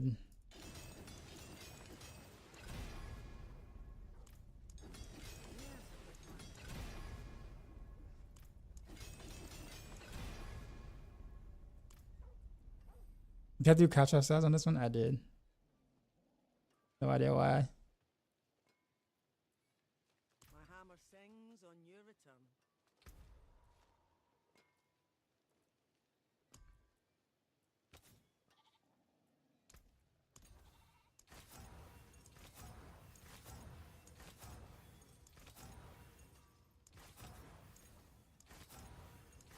Can I actually sustain? That's a real question.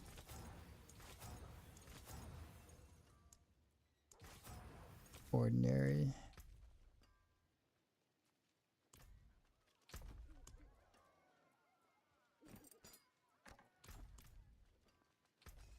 Now let's. That should work. We'll hit Dex once and then full sin.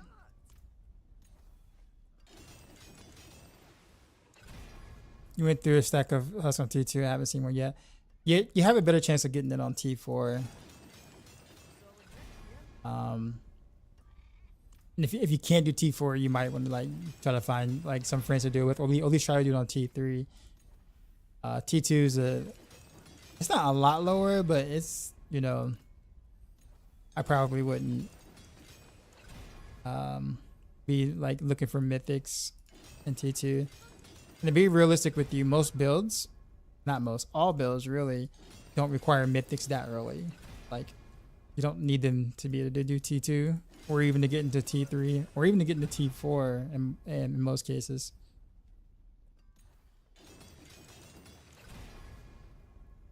So like, if you're trying to overgear before you get to T4, honestly, I would just wait until you get the other correct pieces.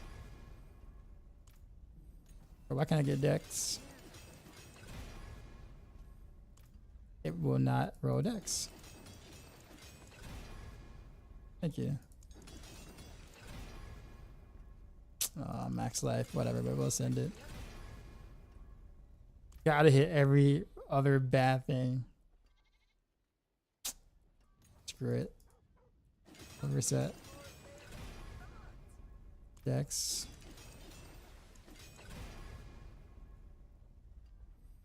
Which I can get a T4 with that mythic. I mean, practically all builds can. Not all builds, like the majority of builds can.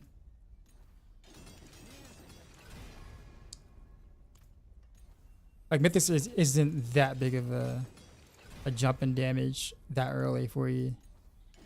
The correct uniques are though, with the correct stats for sure.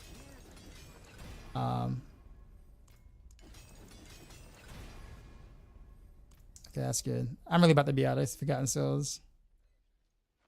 Yeah.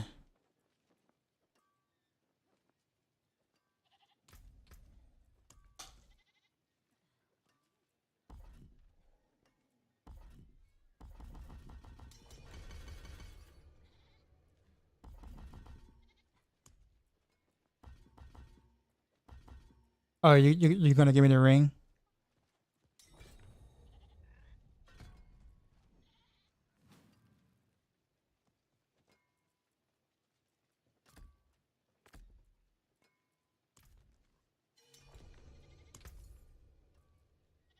Alright, well, about to do some blaze shifts.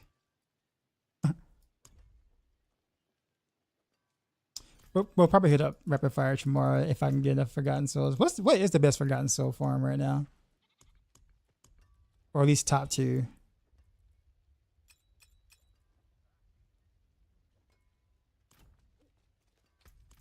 You farm a T4, but I need a bit more damage. Gear is pretty solid. Alright, so Paragon might be the best option. Yeah, glyph leveling probably. What are your glyphs right now? Meerkat? You fell asleep fighting Pit Boss Eve. Were you pushing?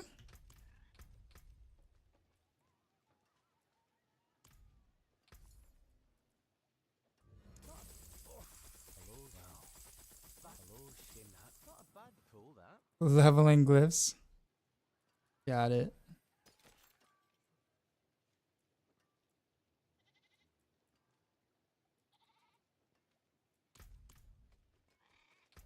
Trying to physical flurry too.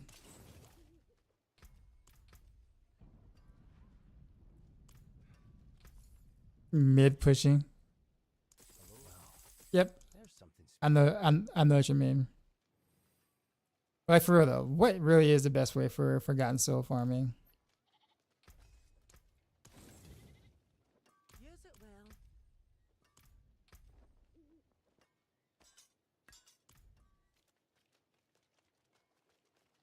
They're going 73 with 3 legendary glyphs used right now. Yeah, so yeah, your your glyphs are going to be the most important. That's going to be more important than your mythics, most likely. Because if you only have 3 out of 5 glyphs legendary, yeah, then you have a lot of room to grow with your glyphs.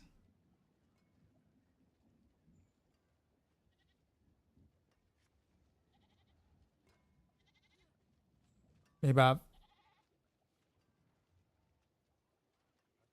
Wait, you can get affixes on Nightmare Dungeons where you can get Horagic chests that drop materials. 20, 30 souls each. Which one? Is it like the fire? That's a gem, that's a gold. Like the shrines. I'm sure I'll see it, right? Diamond result, strong room, of course, that of mine. Probably don't have any Nightmare Dungeon stuff because I kind of dropped most. Oh, it's this right here. Horagic Materials Reserve.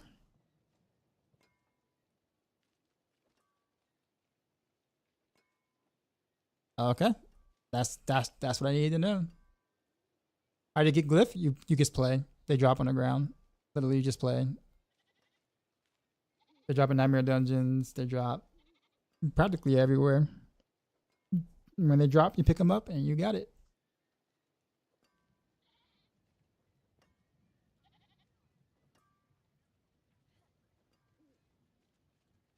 Each floor in Nightmare Dungeons, but escalation is different regardless of what initial says. Okay. Well, cool. That is nice to know. I appreciate that.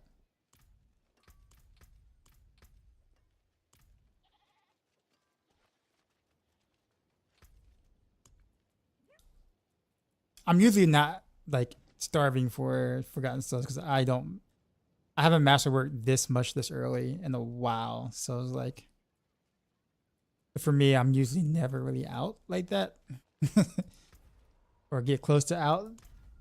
My masterwork materials usually is the one that goes first.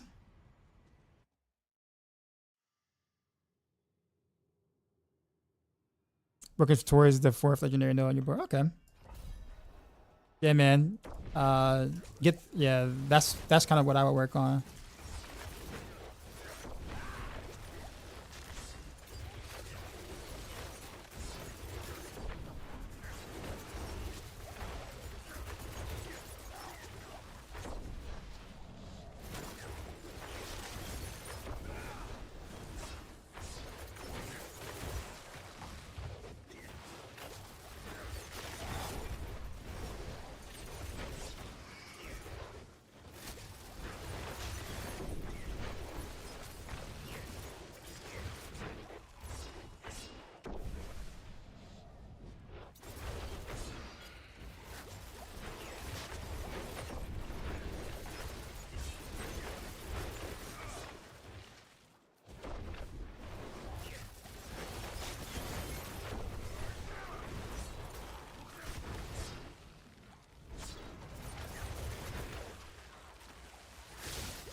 I can't move a Blaze Shift like I can with the Invigorating Strike, which is the only downfall of this for me.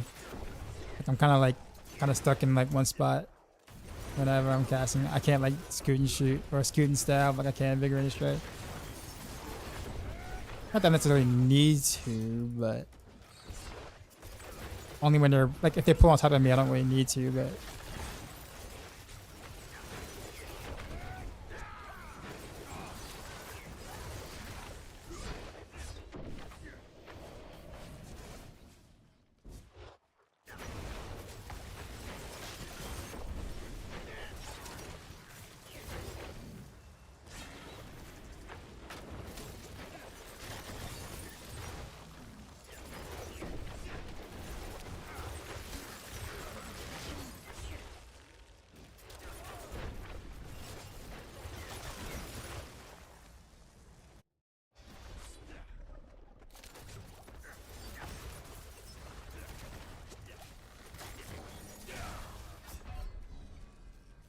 Yo, that hurt a lot. Do I even have Umbris on my pants? No, I don't. No wonder. I'm missing Umbris, which means I'm missing like quite a bit of additive damage as well, and movement speed, and well, a lot of defense here.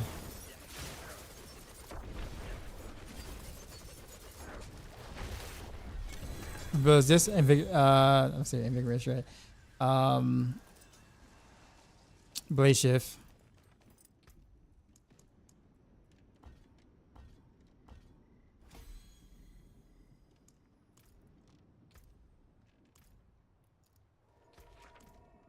Big gloves. I mean, we're not using any legendary gloves this season, so it's just any legendary glove is practically instant salvage this season for on Rogue.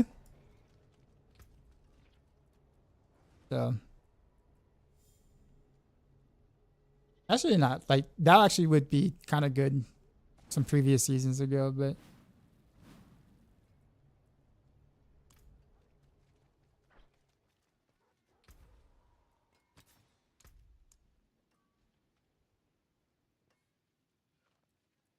there we go. I was running that without Umbris.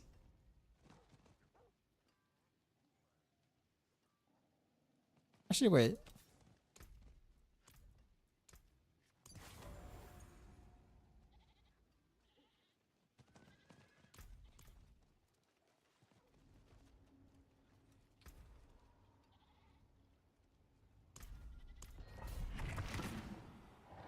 Probably not compare my progress people already 250 plus Paragon using Mythinides. Yeah, pretty much. There's a pretty big difference where they are and where you are.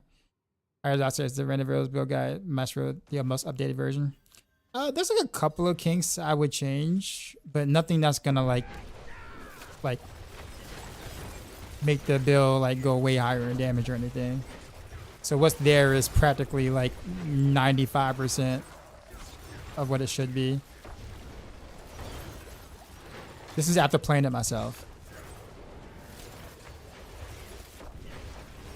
Yeah, and Victimize actually works really well with it. I'm actually very surprised like how well it did. It worked out.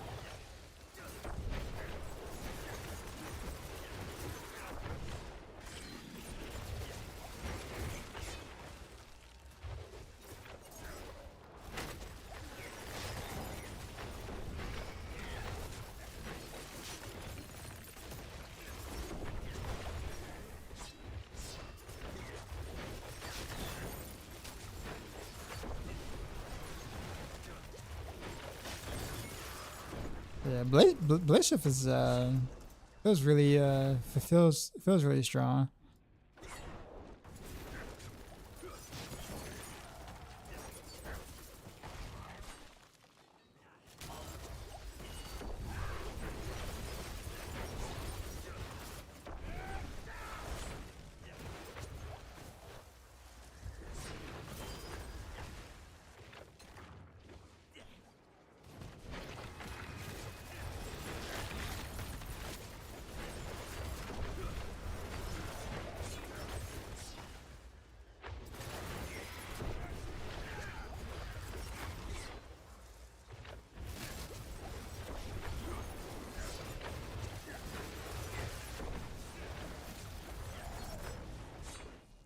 I wonder if I can do this on controller.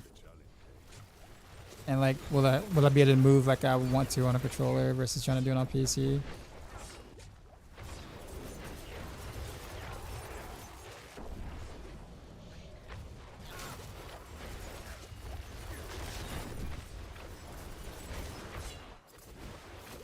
Or mouse and keyboard, I was at PC.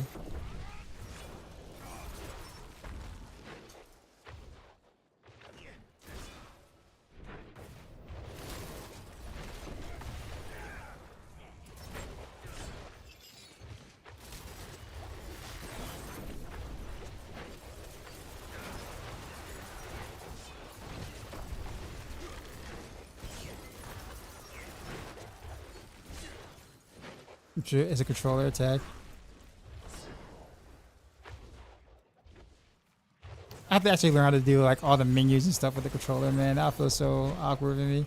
Well, I guess maybe not. Just as I can just navigate the town or like that with the mouse and keyboard, and then use controller for actual gameplay. All right, Morphin, you have a go, man.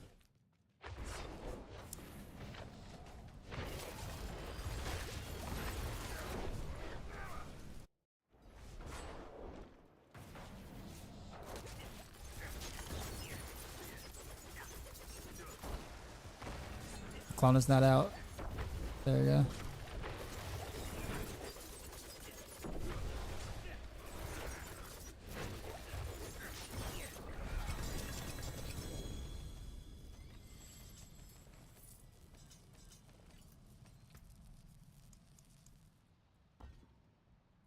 About 8%, huh?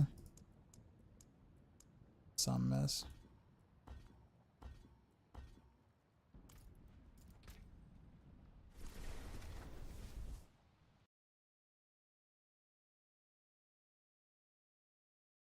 Yeah, AoE is supposed to go wherever they want, semi-directional. Yeah, what would Blaze Shift being literally single target stab?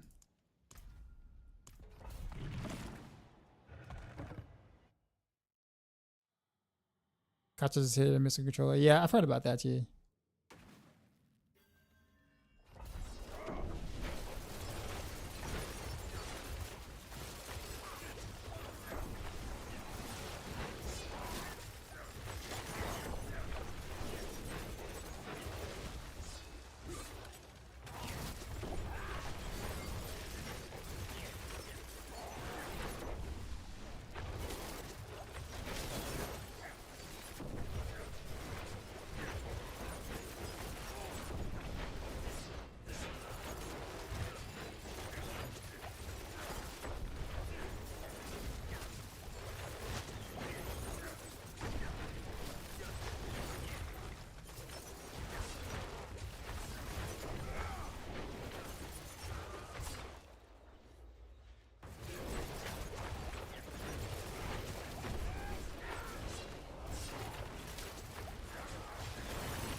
I do need to do a planner with this though, or at least a side version from Invigorating Strike to Blaze Shift. It's only 2 pieces of gear change basically, and 1 skill change, and then you're playing Blaze Shift.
Back control.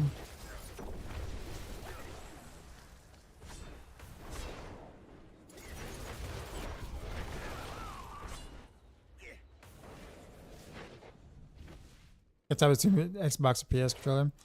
I know I'm probably the weirdo here, but my favorite controller actually is the Switch Pro controller. I use that for like all my like PC gaming needs, like any or PC gaming controller needs.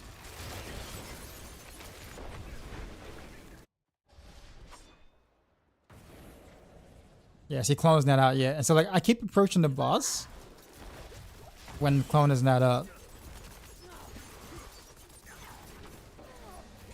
And so like they're staggered with the clone not being there, and then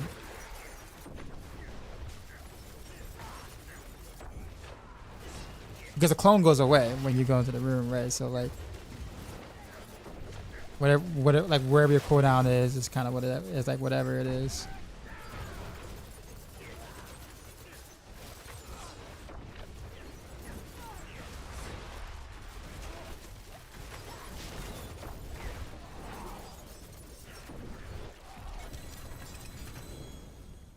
Eh, 28 bill hit somewhere.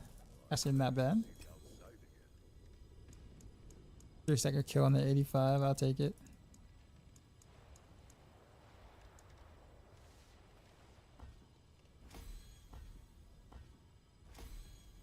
All these fails though.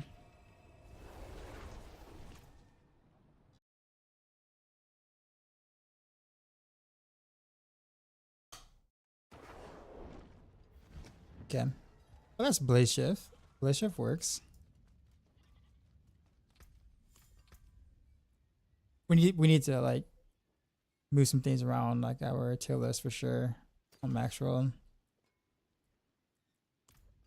But there are a lot of proc builds that are very close to each other. Pangorgers, Azarath. Pangorger builds, Azarath builds, or ultimate build, I guess. DT, Rain of Arrows.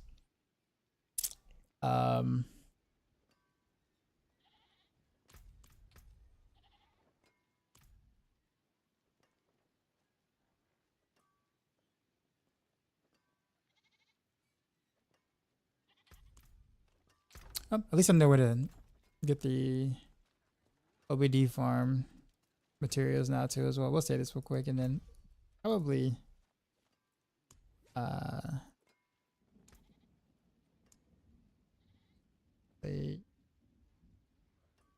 yeah, that's the 3 different basic builds that we kind of did today. Well, we did Heartseeker obviously, but I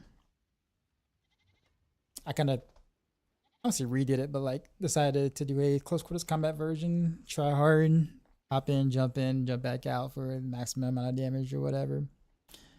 Like I'll probably put that as like the pit push ish variant for Heartseeker, but probably keep the main as victimized because that's probably the way people would want to play anyways on T4. And I don't blame him because that's kind of what I would do too. Like the lazy man's way of doing it per se. Is there a robot that makes use of Azarath? Yeah, that's like the weapon for Rogue this season.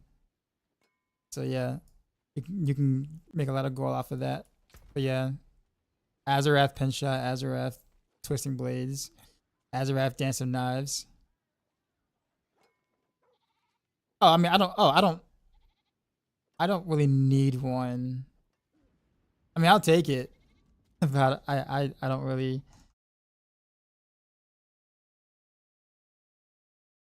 Hold on.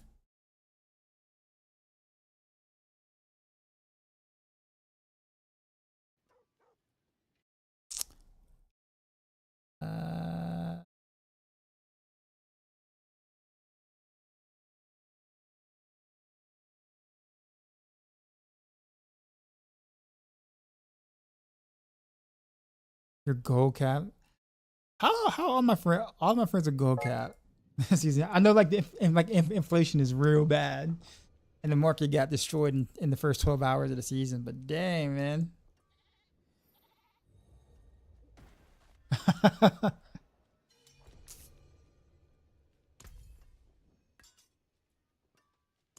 Appreciate it. it's kind of sad that like you're what the 4GA one. I guess I do have to make a pin shot bid at some point.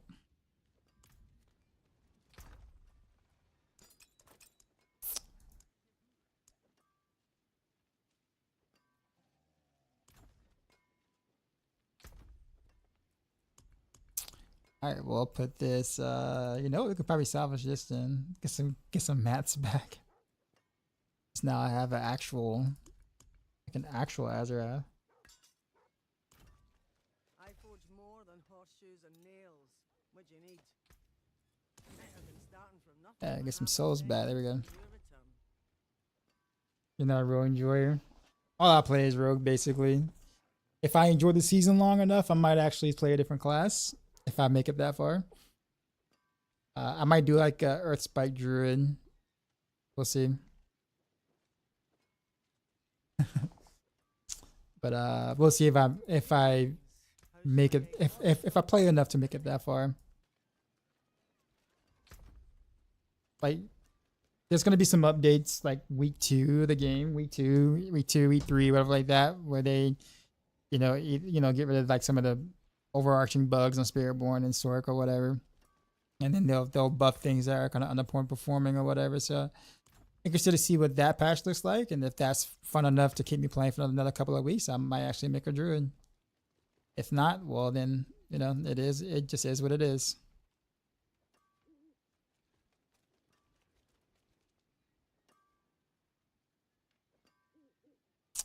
But all right, y'all.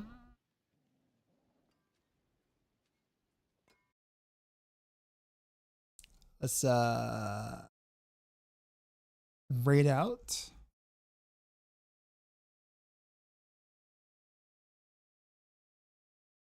Who to go to?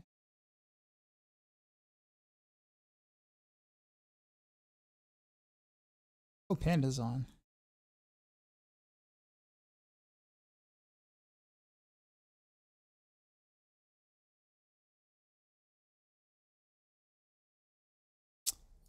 We'll go to Panda.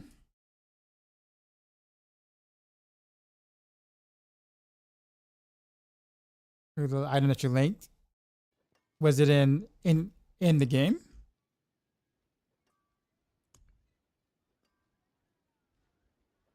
Oh, okay.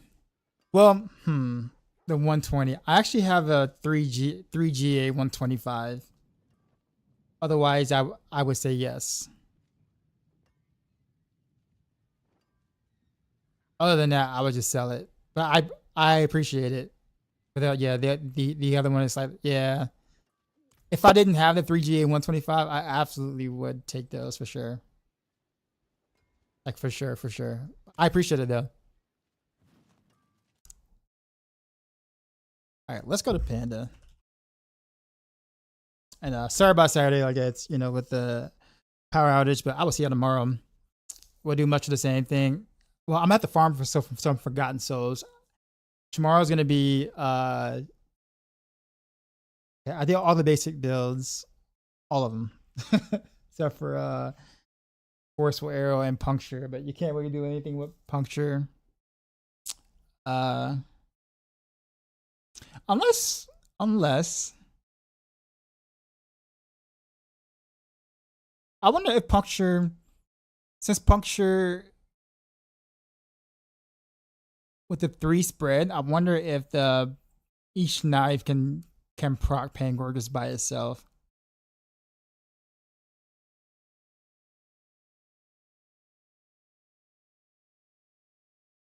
Because I mean, would that be considered a multi-hit, or is that 3 separate? Because technically speaking, if each one of the knives can proc Pangorgus on its own, that would be like that. At that point, that would be the best basic, like hands down. But I guess there's only one way to find out, right? Maybe I'll give it a shot tomorrow.